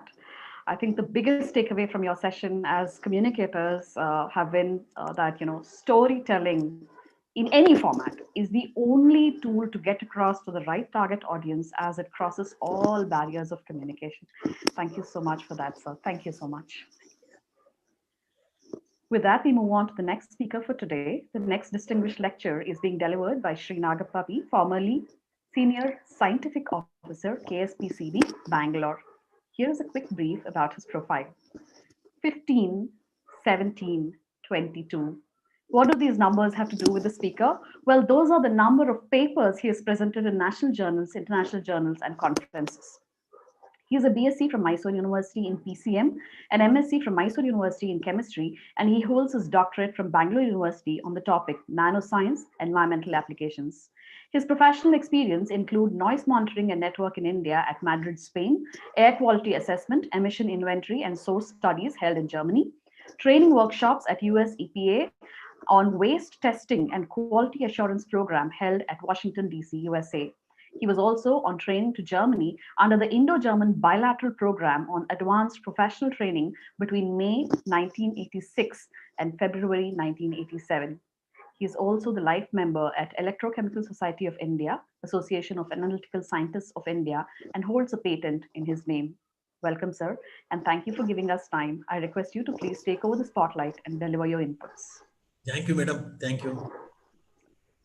So first, I should thank to Nagesh Hegde, sir. So far, I have learned from you in a lot of talks. Now, I am going to present my small presentation in front of you, sir. Now, I am going to talk on what is the status of air quality of major cities in Karnataka, how we are quantifying the air pollutants, what are the equipments we are using it, how we are disseminating the data or communicating the data to the government, universities, and other stakeholders. I'm going to talk point by point on the issues.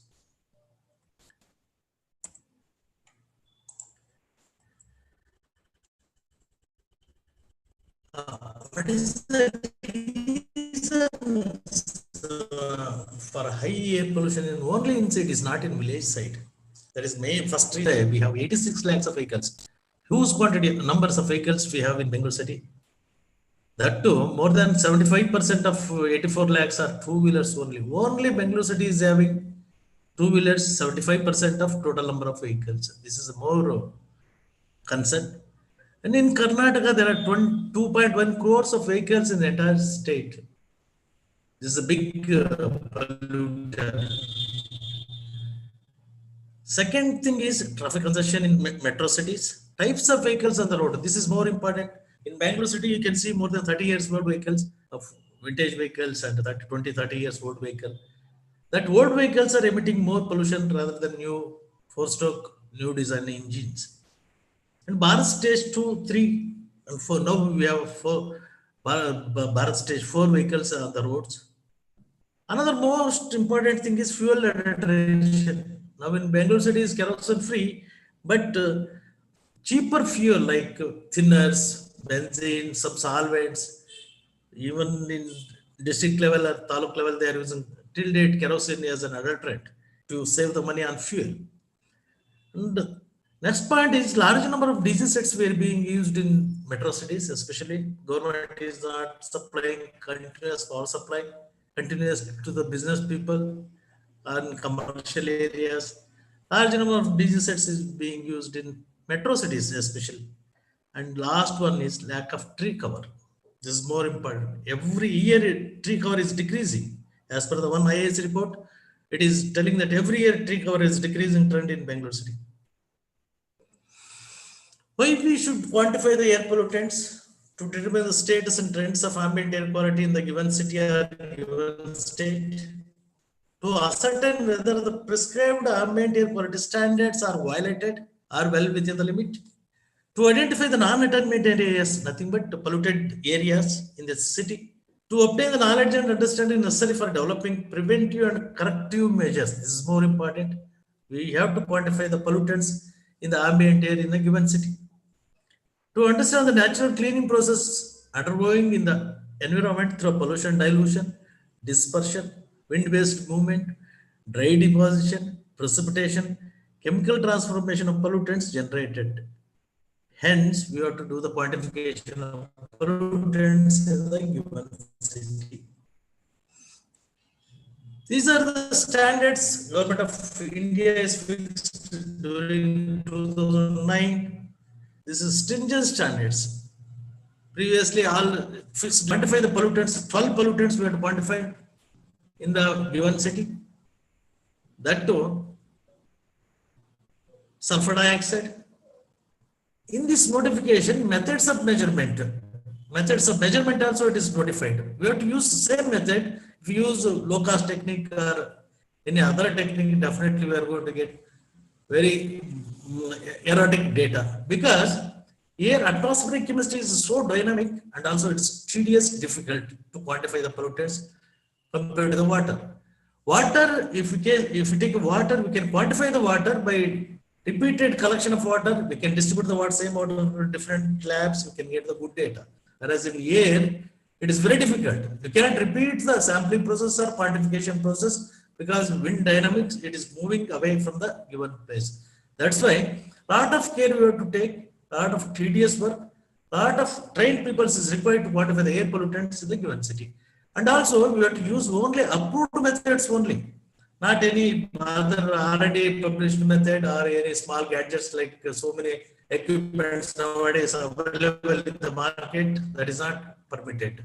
Only thing, the specified notified methods by Government of India we have used to quantify the pollutants. Sulfur dioxide, there are two methods. Conventional method is one, another one is advanced method, ultraviolet fluorescence. Like this, for 12 parameters, different technique, different instrumentation technique, conventional as well as instrumentation technique. It's defined, well documented procedures are available. You have to use same document only. Now, you have to quantify 12 parameters. Why they have made it 12 parameters? Because of these are our primary pollutants. These are so important criteria pollutants. It is going to give a lot of secondary pollutants and also a lot of health impacts. Sulfur dioxide, nitrogen dioxide, particulate matter, 10 and 2.5. Previously, up to 2009, before that 2009, we used to quantify only SPM, suspended particulate matter in the ambient air. Means the particle diameter 0 to 100 micron size we used to quantify.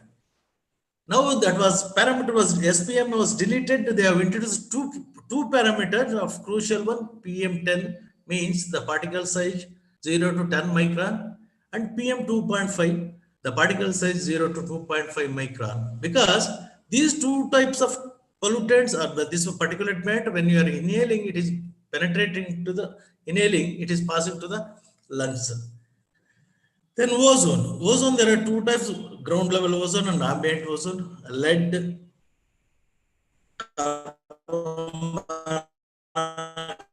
it is a combustion product. Ammonia. Ammonia, it is not a combustion product. It is generating in polluted lakes, especially. You can see in summertime in Bangalore city, you can smell the ammonia smell in surrounding areas of the city, the lakes. Benzene, it is one of the carcinogenic compound present in the fuel itself. Benzoyapyrene, it is most important.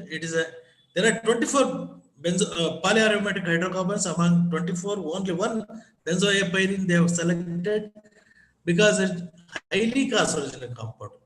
Arsenic, nickel, lead they have selected because it is availability. Nickel they are adding to the tires because of wear and tires. Wear this one of tires. Nickel is going to add it to the atmosphere. And lead also same way from the industrial sources it is going to add. And also previously we used to use lot of leaded petrol. Now it is banned. 1993 onwards it is banned. Now instead of lead they are adding benzene, xylene, toluene, BTX, 3 compounds they are adding. They have banned the adding of lead in the petroleum industry. It was acting as an anti-knocking agent in the vehicle combustion. Now they have removed it. Still, we are getting lead content in the metro cities air pollution as a pollutant. The pollutants we are classified broadly in two types. One is primary pollutants. It is we generate it from the source itself directly. And secondary pollutants, after entering into the atmosphere, it is going to convert to another compound like sulfur, converting into nitrates in the ambient air, smog. Once again, ground level ozone is a secondary pollutant, because in the ground level ozone, NOx and nitrogen dioxide and volatile organic compounds are reacting and forming a ozone in the ground level. That too in summer period, the level is high compared to the winter period. What is the source of pollutants in the city or in a given place is point sources? No doubt it is an industry, industrial process emission, or emission from the utilities or incinerators. Non-point source, mobile source. You see the third picture. This is JC Road picture. I have taken it. Continuously vehicles, because of traffic congestion, slowly vehicles are moving in first year or second year, lot of emissions is emitting. This type of area is very difficult to quantify the pollutants in these areas. Natural source, dust, smoke, CO2, volcanic activity, sulfur, chlorine and ash particles. Luckily we don't have any volcanic volcanoes in Karnataka, only in nearby Andaman we can see only one small one. That is not a problem in Karnataka. If it is a point source, it is very easy to quantify the pollutants. If the industry, there is a stack, is a particular stack, it is coming out, pollutants are coming out, we can quantify easily what is the quantity of pollution is coming out from the chimney or given boiler or industrial process, we can quantify. This is the device we are using to quantify the pollutants of nitrogen dioxide, sulfur dioxide, fluoride, H2S, carbon disulfide, acid mist, any pollutant. Definitely we can quantify by using the technique called stack monitoring technique. There is a series of impingers we are calling. This one impingers, we are placing different absorbing solution for different pollutants and suck the air from the stack and passing through the impingers. After passing known time of known volume, bring the solution to the lab and quantify the pollutant concentration. It is a really simple technique. This is the problematic areas. The quantification of pollutants, it is very difficult in these areas. There is a set of rules to monitor. There is no place to place the equipment inside in the road. The height of the equipment we have to monitor at between 3 to 10 meters height. There is no place to monitor. This type of area in metro cities especially, it is difficult to quantify the air pollutants in metro cities compared to the taluk level or district level. There are three modes of methods we are using to quantify the pollutants. This is a conventional technique, the indigenous manufactured equipments we are using. By using these two equipments, we can quantify 8 pollutants: PM 2.5, PM 10, SO2, NO2, ammonia, and all heavy metals we can quantify by using conventional technique. It has to run 24 hours, twice a week, 24 hours, 365 days. We have to operate the equipment to know the actual concentration of the pollutants in the given place. There are 37 air monitor stations of manual one, parameter SO2, NO2, ammonia, 4 hours, 365 days. The frequency is fixed by Government of India. Apart from this, we have 31 continuous air quality monitoring stations. We are measuring 8 pollutants: SO2, NO2, ammonia, PM 2.5, PM 10, carbon monoxide, ozone, and benzene also. It is working 365 days, except 28 days maintenance period. We have to remove that one. Here, we are sucking known quantity of air. We are passing through this cyclonic, this one. Here, PM 10 particulate matter is separated. Then it is passing through different impingers. This is called impingers. One pollutant to one impinger, we have to place one absorbing solution to absorb one pollutant, like a series of impingers you can place. After passing a known period of known volume, bring the absorbed solution to the lab and quantify as per the methodology and report the results.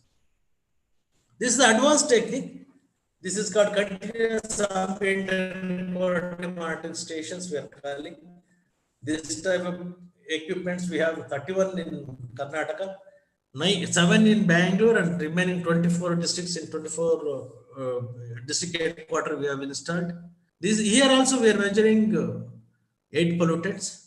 And also in the meantime, you are displaying the data to the general public like this. In all the cities, in 24 cities, including Bangalore, 25 cities, we are displaying the data of all the major pollutants in the given city, whether it is exceeded or within the limit it is showing. A third mode is we have a mobile mode. This is all the equipments where we have housed here. We have fitted once again to the mobile van where there is a reachability is very difficult, where there is a mining is going on. There is no roads at all. In that occasion, we are sending this vehicle to collect the pollutants in the given problematic areas. Previously, before 94, we used to report the data like this. In a table, we used to report the data, sulfur dioxide, like this 250, 230 microgram per meter cube SPM. Whereas the standards was there for industrial area standards was 360. If you give the same data to the press, they used to put it in a this one table. Nobody was taken concerned. Nobody was reading properly, I think, because limit is 360 for industrial area. For residential area, it is 140. What are the measured values are well within the limit. This is one way to report the data and disseminate the data to the concerned stakeholders as well as Government of India and Government of Karnataka. We used to report like this in the form of tables. Later on, we started reporting the data in terms of exceedance factor. Exceedance factor nothing but what is the excessive quantity compared to the standard. This is observed annual mean concentration of criteria pollutant divided by annual standard of respective pollutant and the area class. In that way, we have reported the data.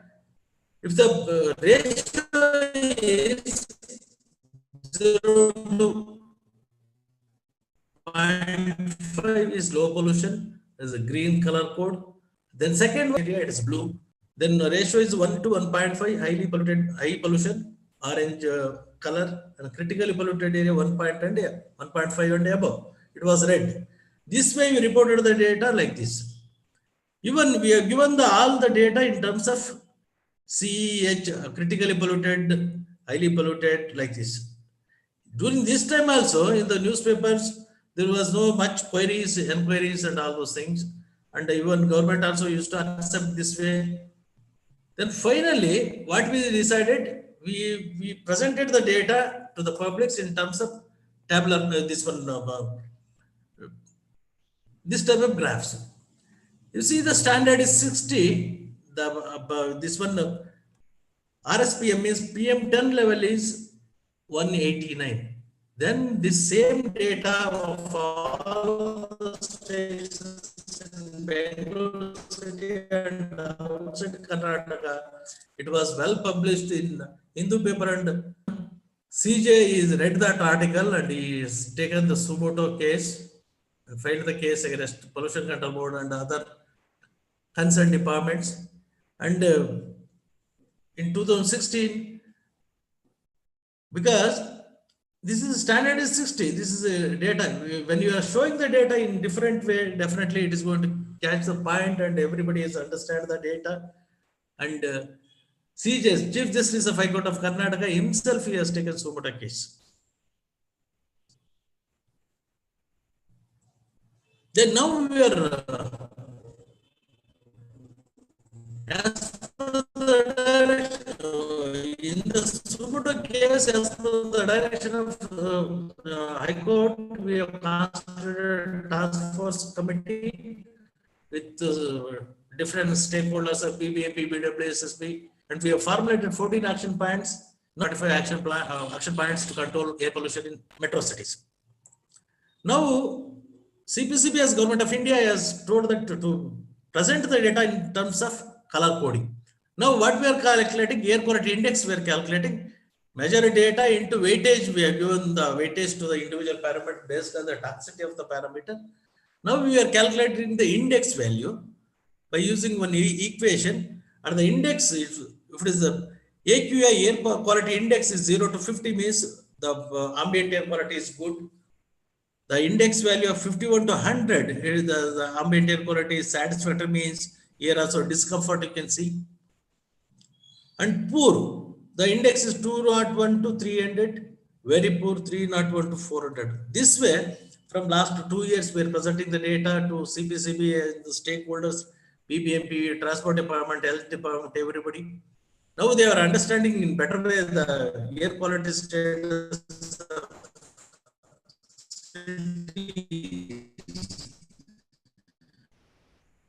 If we take in Bangalore city, we have 20 monitor stations, out of it, 2 stations, city railway station and Sanagunadi is moderately polluted, means it is crossing the limit. Set PM fine dust of 10 micron size, it is crossed value 60. The data is showing 82, 81, 75, 90 like this. But by put together as an index, it is satisfactory. In satisfactory also, minor breathing discomfort to sensitive people. It is remarks is there. You have to reduce that level also. You have to reduce.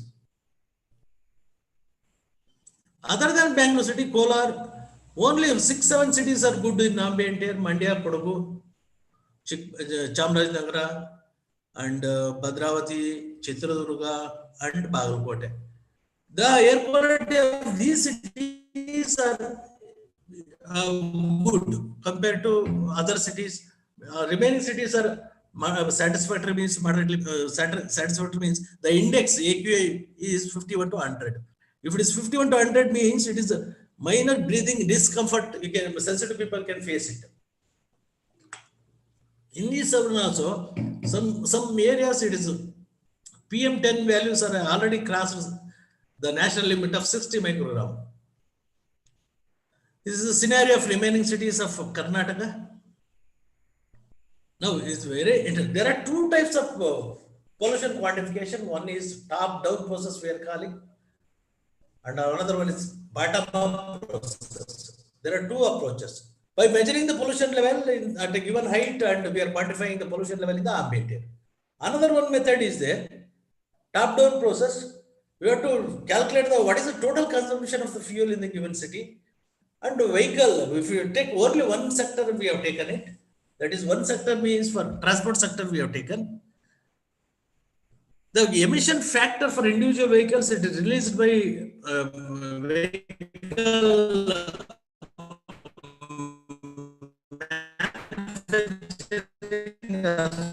Association of India, Nagpur. If a scooter is traveling for 1 kilometer, monoxide, 2.02 grams of NOx, 29.62 grams of carbon dioxide, particulate matter, 0.046 grams. The type of vehicle you take it, I'll summarize that one. I am going to calculate only particulate matter emitted from the transport sector. I am calculating. By put together, the average value I have taken it 75% of total number of 2-wheelers of to the total number, and scooters and if all the vehicles are traveling 1 kilometer, the average concentration of fine dust is 0.4 gram into 43 lakhs. I have taken it, assuming that there are 86 lakhs of vehicles are flying on the roads of Bangalore city. Assuming that 50% of the vehicles are on the road, remaining 50% of the vehicles are off the road. In that situation, if you calculate what is the particulate matter emitting in a given city, I have taken Bangalore city as an example. If you take 50% of the vehicles are running 1 kilometer with all types of scooter, 2-wheeler, 3-wheeler, diesel buses, it is going to emit 1.72 tons of particulate matter per kilometer of travel. It is a big quantity of pollution it is emitting in Bangalore city. Like this, we can calculate for all given cities by taking the vehicular number and pollution fuel consumption is concerned. We can calculate only to the transport sector what is the pollution it is coming out. Remaining sector is difficult to calculate the pollution level emitting from different sectors. We have conducted one study called source apportionment study. As per the study report, transport sector is contributing road dust, especially resuspension of the dust. If you see in the curbside areas, there is a dust is there. When the vehicle is moving on the dust, the exhaust is going to hit the dust and resuspending once again. That is road dust. Domestic is 3%, DG sets 7%, industry is 14%, construction activities 14%. By putting the major contribution to the any given city, air pollution means transport sector is contributing major role. And then one question we received from Government of India asking that what is the composition of the PM 2.5 dust and PM 10 dust? For that one, we have taken a special study for 6 months. We have selected this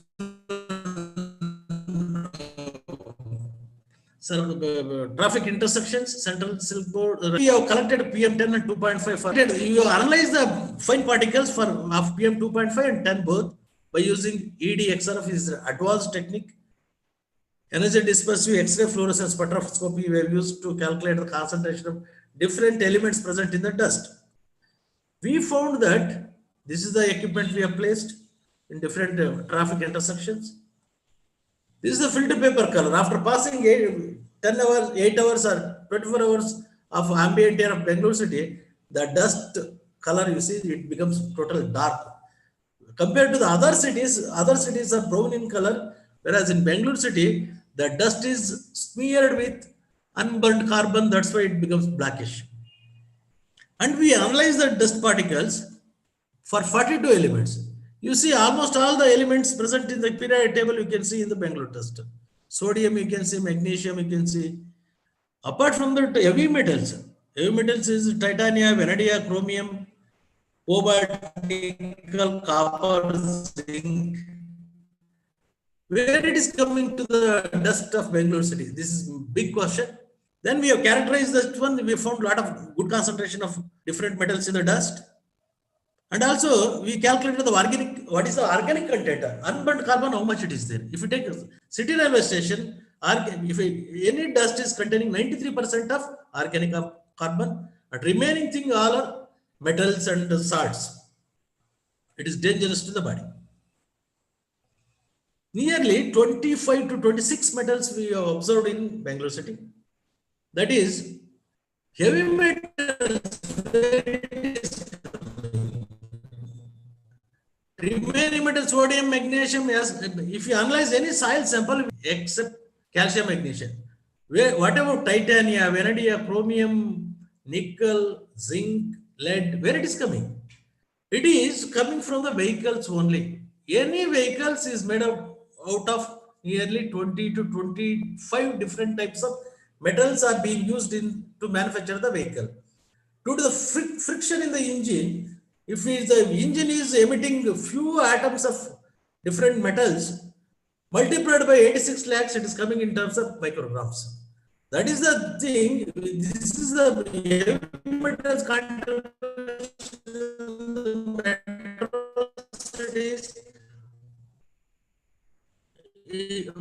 Vehicles are responsible to generate heavy metal for our scenario of air pollution. When the morning 6 o'clock starts, every hour data I have taken it. At 11 o'clock, 12 o'clock, high air pollution in the night time. What is the reason for this one means? Whatever the generated pollution is vertically moving up to 1 kilometer, that height we are calling as a mixing height, 1 point. And in the night time after sunset, due to the inversion effect, the mixing height is decreasing. If you take this as the concentration in daytime, because of mixing a decrease of 50%, the pollution concentration becomes double in the 11 o'clock, 12 o'clock. All dust particles are colloidal in nature. All are charged particles. Because of collision each other, colliding each other, it forms an aggregation of particles which starts. Bigger particles are forming, then immediately starts falling down.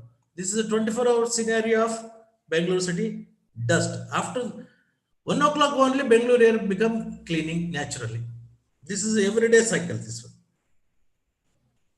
And also we studied the 10 years data and the sulfur content in the last 10-15 years is decreased because of Government of India fuel policy, green fuel policy it is brought. Now, headquarters also, the sulfur content is very less, 0.075 milligram per liter.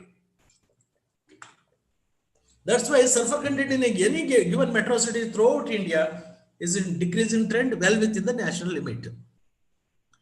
Whereas NOx has become double in a decade. Oxides of nitrogen, it is a secondary pollutant. Due to the combustion product, it is coming out from the vehicular combustion sources. In a decade, in a 10 years period, NOx concentration has become double because of population, because of vehicular population growth rate is 258%. 100% NOx is increased because of 258% of vehicular population growth rate in Bangalore city. This is the main reason NOx is high, but well within the national limit. And also one study I have taken it because of introduction of metro rail. What is the impact on ambient air we studied? We selected on 10-15 points. We have studied before metro, we had a lot of data, and after metro, we have taken the data also. Data shows that in the north and east-west corridor, there was, in the metro reach only we studied, there is a reduction of 13.3% of reduction of air pollution in the metro reaches, not in entire Bangalore city. And also in the metro reaches, there is a drop in usage of personal vehicles by 32% as per the Deccan Herald report survey. And also we did small survey, nearly 30% of the passengers in the metro reaches, they are not using their personal vehicles. They are totally depending on metro. Because of metro introduction, there is a pollution reduction by 13%. We can see, observed and measured and documented. And also we published through media in the metro reach only, not in entire Bangalore.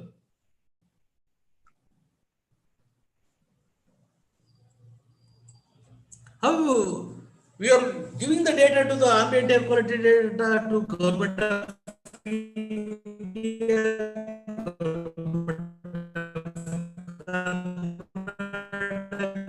and stakeholders of ಸ್ವಲ್ಪ internet ಬಹಳ cut ಆಗ್ತದೆ ನಗಣ. And policymakers for the formulation of actions for ambient improvement. Okay, sir. Last slide. Dissemination of the air quality data through TV channels, newspapers, display systems, CPCB and KSPCB website. You can see all entire Karnataka data in our website, entire India data in Center Pollution Control Board website. Now more than 50 countries people they are using, all university people they are using, all researchers in environmental area they are using. The data generated by Center Pollution Control Board or State Pollution Control Boards for their pollution prevention programs or for their academic interest. What individually can contribute to the control of air pollution? Use mass transport, bus or metro. Don't use personal vehicles. Minimize personal usage of vehicles. If really essential, use it for the minimum distance. Don't use vehicles for vegetables, schools, coffee, tea, and morning walking. Use bicycle as much as possible. For ban open burning of solid waste, plant more trees. Thank you, sir.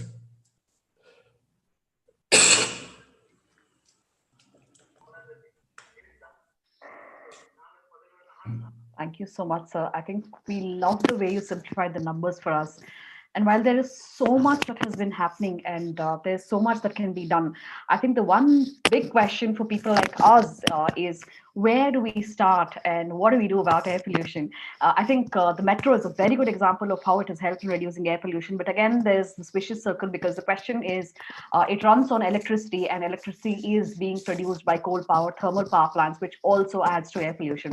So such are the questions that we have in our mind, but due to lack of time, we will have to end this here. Thank you so much for that insightful session, sir. Thank you so much for that. Thank you very much, madam. First, I would like to thank the department and Professor Ravi and Nagesh Hegde sir because they have invited me to talk, to share my knowledge in this event, madam. Thank you very much once again. Thank you so much, sir. ಕಾಯ್ತಾ ಇದೀವಿ Jainadra? Okay. Our Honorable Vice Chancellor has joined. Yeah.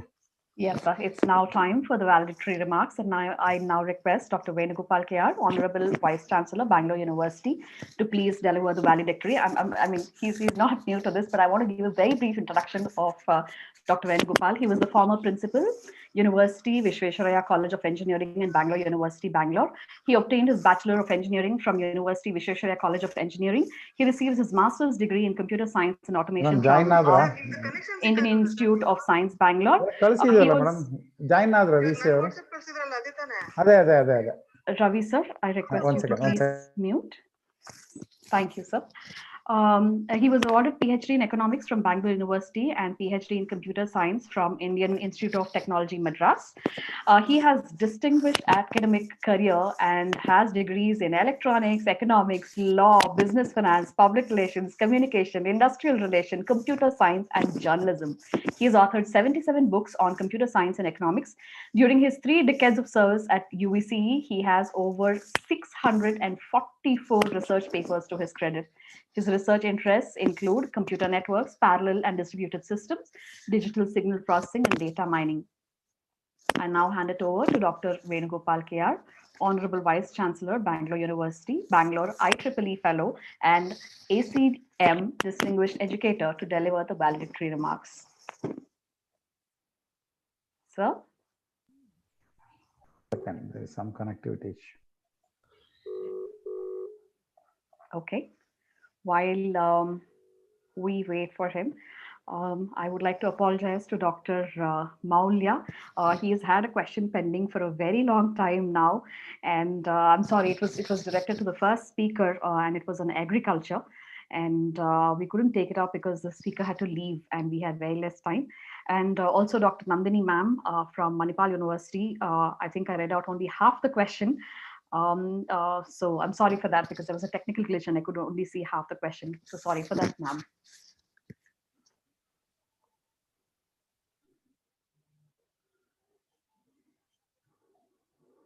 I think just now he finished his valedictory address, and I think he's joining.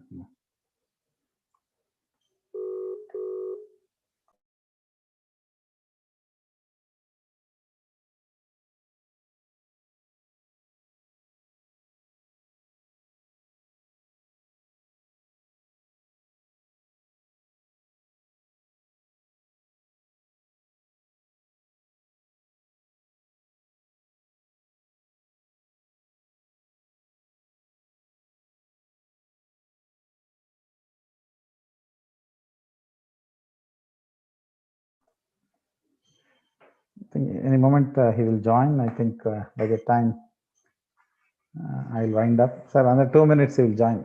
Our connection sector.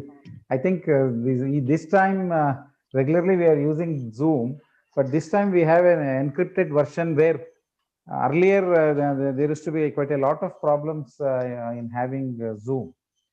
But this time I think it is encrypted and it is very, very difficult to enter.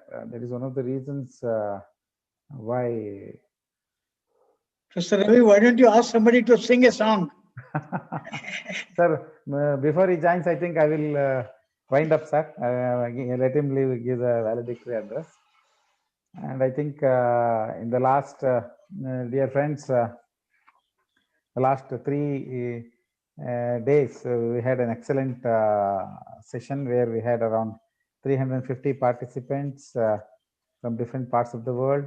We had 10 eminent speakers, 4 technical sessions, 6 powerful distinguished lectures, 45 research papers, and more than 350 participants throughout the world. They attended this conference. And basically, this conference has provided opportunity for the young media professionals to understand science communication. And we are planning to organize quite a lot of workshops to train our students in science communication. Apart from that, one very important factor is a lot of academicians and researchers from some universities from United States of America There are a lot of technical assistants also. Excuse me. ಈಗ ಇನ್ನೊಂದು ಕಳ್ಸಿ ನೋಡ್ರಿ, ಈಗ ಇನ್ನೊಂದು ಕಳ್ಸಿ ನೋಡಿ.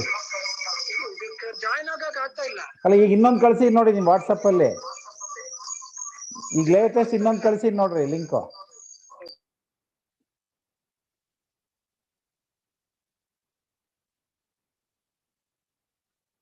One very important factor is a lot of academicians from IIT and the Indian Institute of Science, ISRO, and different technical officers from different universities throughout the globe. They also joined, and we had very renowned speakers. Among them are Professor Uma Sharma, who is the alumni of Bangalore University and who is a senior professor of mathematics in Bridgewater State University from United States of America. She delivered a keynote address on science communication. And yesterday's health communication session was attended by Dr. Sachidanand, the Honorable Vice Chancellor of Rajiv Gandhi Health University, who is a very renowned doctor. And Dr. Padma Shri, Dr. C.N. Manjunath, he also made his excellent presentation regarding amalgamation of health and medical related messages through media. And later on, we had Dr. C. Ramchandra, who is the director of Kidwai, who gave quite a lot of examples in propagating some of these, especially cancer-based messages, which will definitely help the mankind. ಈಗ ಒಂದು ಕಳಿಸ್ತೇ ನೋಡ್ರಿ ಮತ್ತೆ. ಹೌದಾ, ಏನ್ ಮಾಡೋದು? Okay. Now our Honorable Vice Chancellor, he couldn't connect. ಹಿಂಗೆ ಮಾತಾಡ್ರಿ, ನಾನು ಸ್ಪೀಕರ್ ಹತ್ರ ಇಟ್ಟಿದ್ದೀನಿ. You can go ahead. Our Honorable Vice Chancellor Manasi, you can take over. He will speak. Manasi? Yes, sir. You can take over. You introduce him. He will speak. Yes, sir. Are you able to hear me? Yes, sir. Yes, sir. I can. Yeah, you speak. You introduce him. He will speak. One ನಿಮಿಷ line ನಲ್ಲಿ. Just to give a brief introduction, Dr. Venugopal KR was the former principal, University Visvesvaraya College of Engineering and Bangalore University, Bangalore.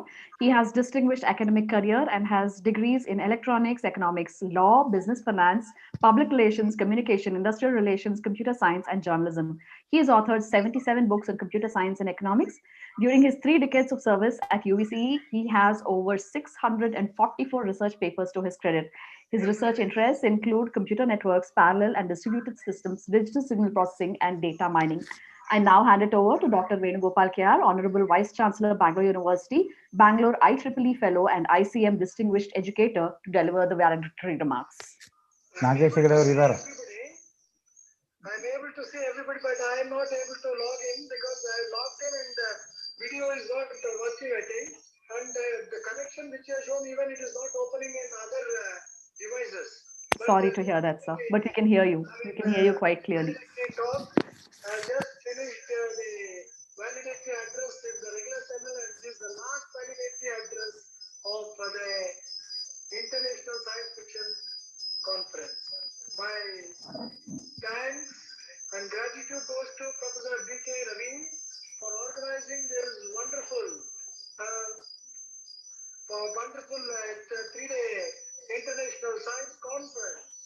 And you had a host of wonderful speakers, presenters, and keynote addresses were there, and there will be. I was overwhelmed by the amount of work and the way the department has worked. I should thank Professor B.K. Ravi for his Herculean effort in organizing this conference. In the 3 days, he has been also made responsible in recording the Chief Minister's speech, the Deputy Chief Minister's speech, and also Education Minister's speech. He has been highly resourceful, and being a former registrar of Bangalore University and being my classmate in mass communication, I think it was a wonderful combination in running this conference for 3 days. And we had environmental communication, health communication, and science communication. Everything is communication finally, because whatever you try to do, at least then you have to communicate, and that's what we saw from the galaxy of speakers and experts who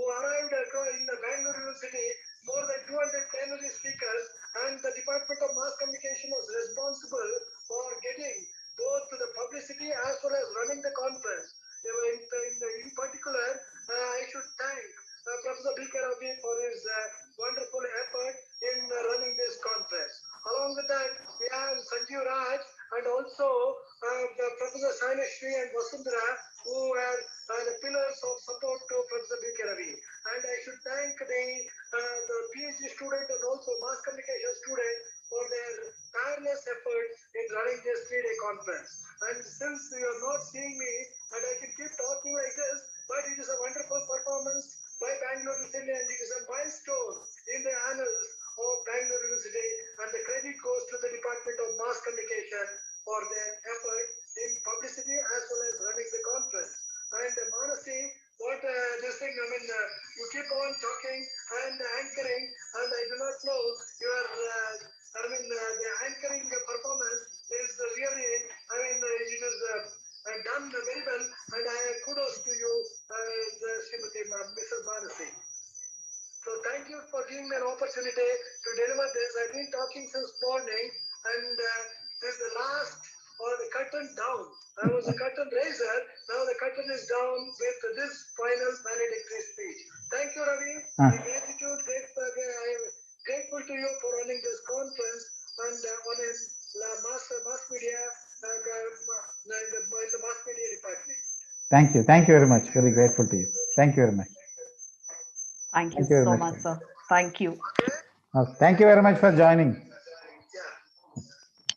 Thank you so much, sir. I now request Dr. B.K. Ravi, Professor and Chairman, Department of Communication, Bangalore University, Gnanaharati Campus, to please give us a vote of thanks and close the session. Okay. So I profusely thank all the resource persons of all the 3 days, and especially Sri Nagesh Hegde, who is my colleague and who is a very eminent environmentalist and a great journalist. And it was such an excellent presentation, sir. I think it's very, very difficult to explain. It is really an excellent presentation you made. And you also told us how communication plays a very important role. The visuals which you presented before us is really, it was, they sent an alarming signals. The visuals themselves communicated, your stories communicated, your examples communicated, and you're a great scholar in this particular field. And we are all with you in protecting environment, because you have told us, because you have enlightened even quite a lot of our media professionals and budding media professionals about saving Mother Earth. So we're very grateful to you, sir. In spite of your busy schedule, you made it. Thank you very much, sir. Thank you, sir. I also thank vote of thanks ಮಾಡ್ಬಿಡ್ತೀನಿ. Vote of thanks ಮಾಡ್ತೀನಿ. ಒಂದು ನಿಮಿಷ one second Nagesh Hegde ಅವರು ಇದ್ದಾರೆ. ನಾಗೇಶ್ ಹೆಗಡೆ ಅವರು ಇದ್ದಾರೆ ಅಂಚೂರು ಮಾತಾಡ್ರಿ.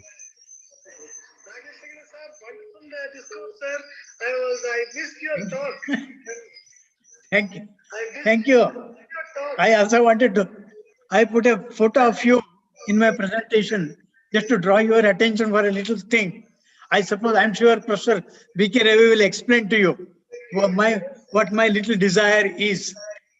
I missed your talk, sir. I was in another valedictory function. I could not come out from there because I was talking there, and I am very happy to see you, sir, after a long time. May God bless you and give you a long and healthy life, sir. Nagesh Hegde, he has a proposal to Bangalore University where he wants us to bring out a calendar every year on environment, protecting environment, save environment. We'll surely do it, sir. Hey, Professor Ravi, tell him I am staying quite close to Bangalore University. It's our walking path. He's staying near Bangalore University and he wants us to bring out a calendar. Yes, sir, he's talking to you. Yes, sir. Yeah. You have sent a YouTube channel to me. That's why I am now using it. You have sent a YouTube channel. Therefore, I am not able to talk. Okay. Thank you.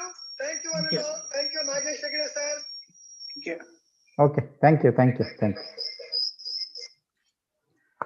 Okay. I also thank Mr. Professor Gangadharappa and Dr. Nagappa from the Karnataka State Pollution Control Board. And I also thank my colleagues, Dr. N. Sanjeev Raj, Dr. B. Shailashri, Dr. Vasundhara, and our technical team, Prashant, Vinod, Manjunath, and all our research scholars for their very hard work. From the past 1 month, we have worked very hard to do it. And I also thank the university, including our Vice Chancellor, Professor Venugopal, and our Registrar, and all other statutory officers for their kind cooperation. I also thank all the dignitaries who attended this conference, and I'm also grateful to all the registered participants, delegates, our research scholars, students, friends from media, and all my colleagues from different departments, because quite a lot of my colleagues from different departments of Bangalore University joined. So we are very grateful to you, sir. We look forward for your cooperation in future. Once again, I thank one and all for the successful conducting. ಈಗ ಬಂದೆ ನೋಡಿ. I Yeah. came now. Yeah. So finally, it is a Nagesh Hegde sir. Very good. So I'm No, seeing he has now a proposal on, to Bangalore University. He wants us to publish a calendar on environmental issues. Okay, definitely. I think we'll take up this year. We'll be able to take up this year. ಕೇಳಿಸ್ತಾ ಇದಾ? Yes, you are audible. ಕೇಳಿಸ್ತಾ ಇದೆ. ಈಗ channel correct channel ಕಳಿಸಿರೋದು ನೀವು. ಅವಾಗ Facebook channel, ಇದು YouTube channel ಕಳಿಸಿದ್ರೆ 4 ಕಳಿಸಿದೀನಿ. ಕೆಳಗಡೆ ಮೇಲೆ 2 ಇದೆ, ನೀವು ಕೆಳಗಡೆ ನೋಡಿ. Sir, there was an error in the communication actually. I also joined, but I got connectivity now. No, there are 2 links, appa. One is YouTube on the top, Zoom is in the bottom. You have clicked YouTube. But ನೀವು ಕಳಿಸಿದ್ದು litre ಕಳಿಸಿದ್ದು YouTube channel. ಹೌದಾ? ನಾನು ಈಗ correct ಆಗಿ ಬಂತು. Okay. So Manasi, ಏನಿದು train ಮಾತಾಡಂಗ್ ಮಾತಾಡ್ತಿರಲ್ಲ, express voice. ಆ ವಾಯ್ಸ್ ಬಹಳ ಕ್ಲಿಯರ್ ಆಗಿದೆ. You should have been are you good singer? No, sir. No. Okay.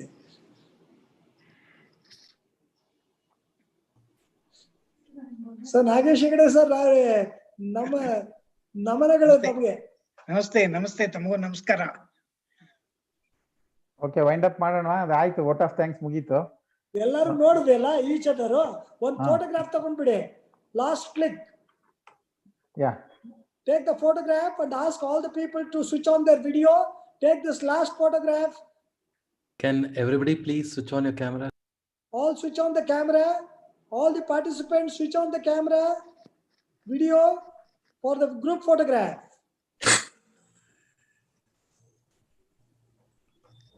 Post yaru? Vinoda? Prashant. Yes, sir. Prashant Venugopal. Yes, Take a photograph of all the participants. Yes, sir. All the participants, please switch on the video.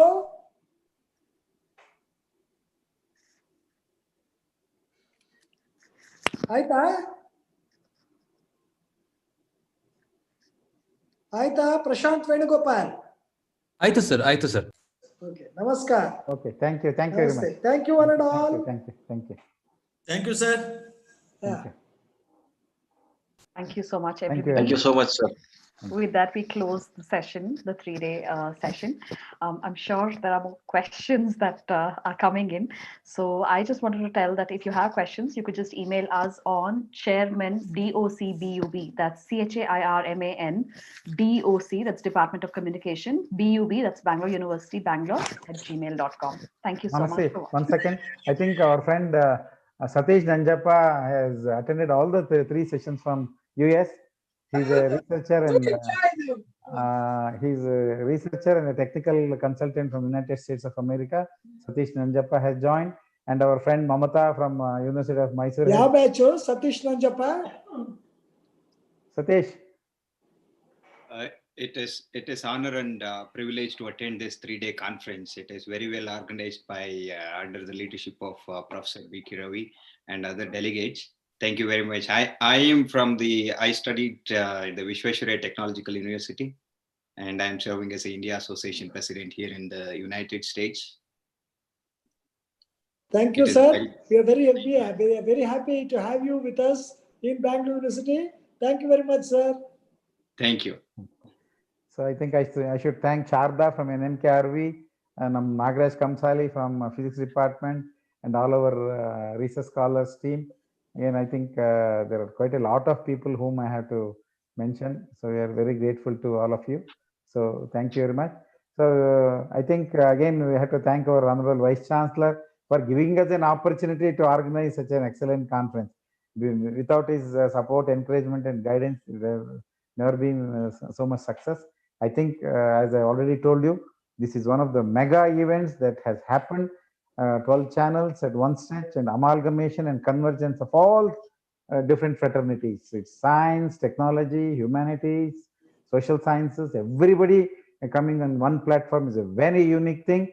After Indian Science Congress, I think is the first time Bangalore University, I think we have broken the record at the national level, because nobody, especially people from foreign countries, Satish wondered, hundreds and thousands of people, see, when everything is on live, hundreds of people are watching on YouTube, thousands of people are exposed to this.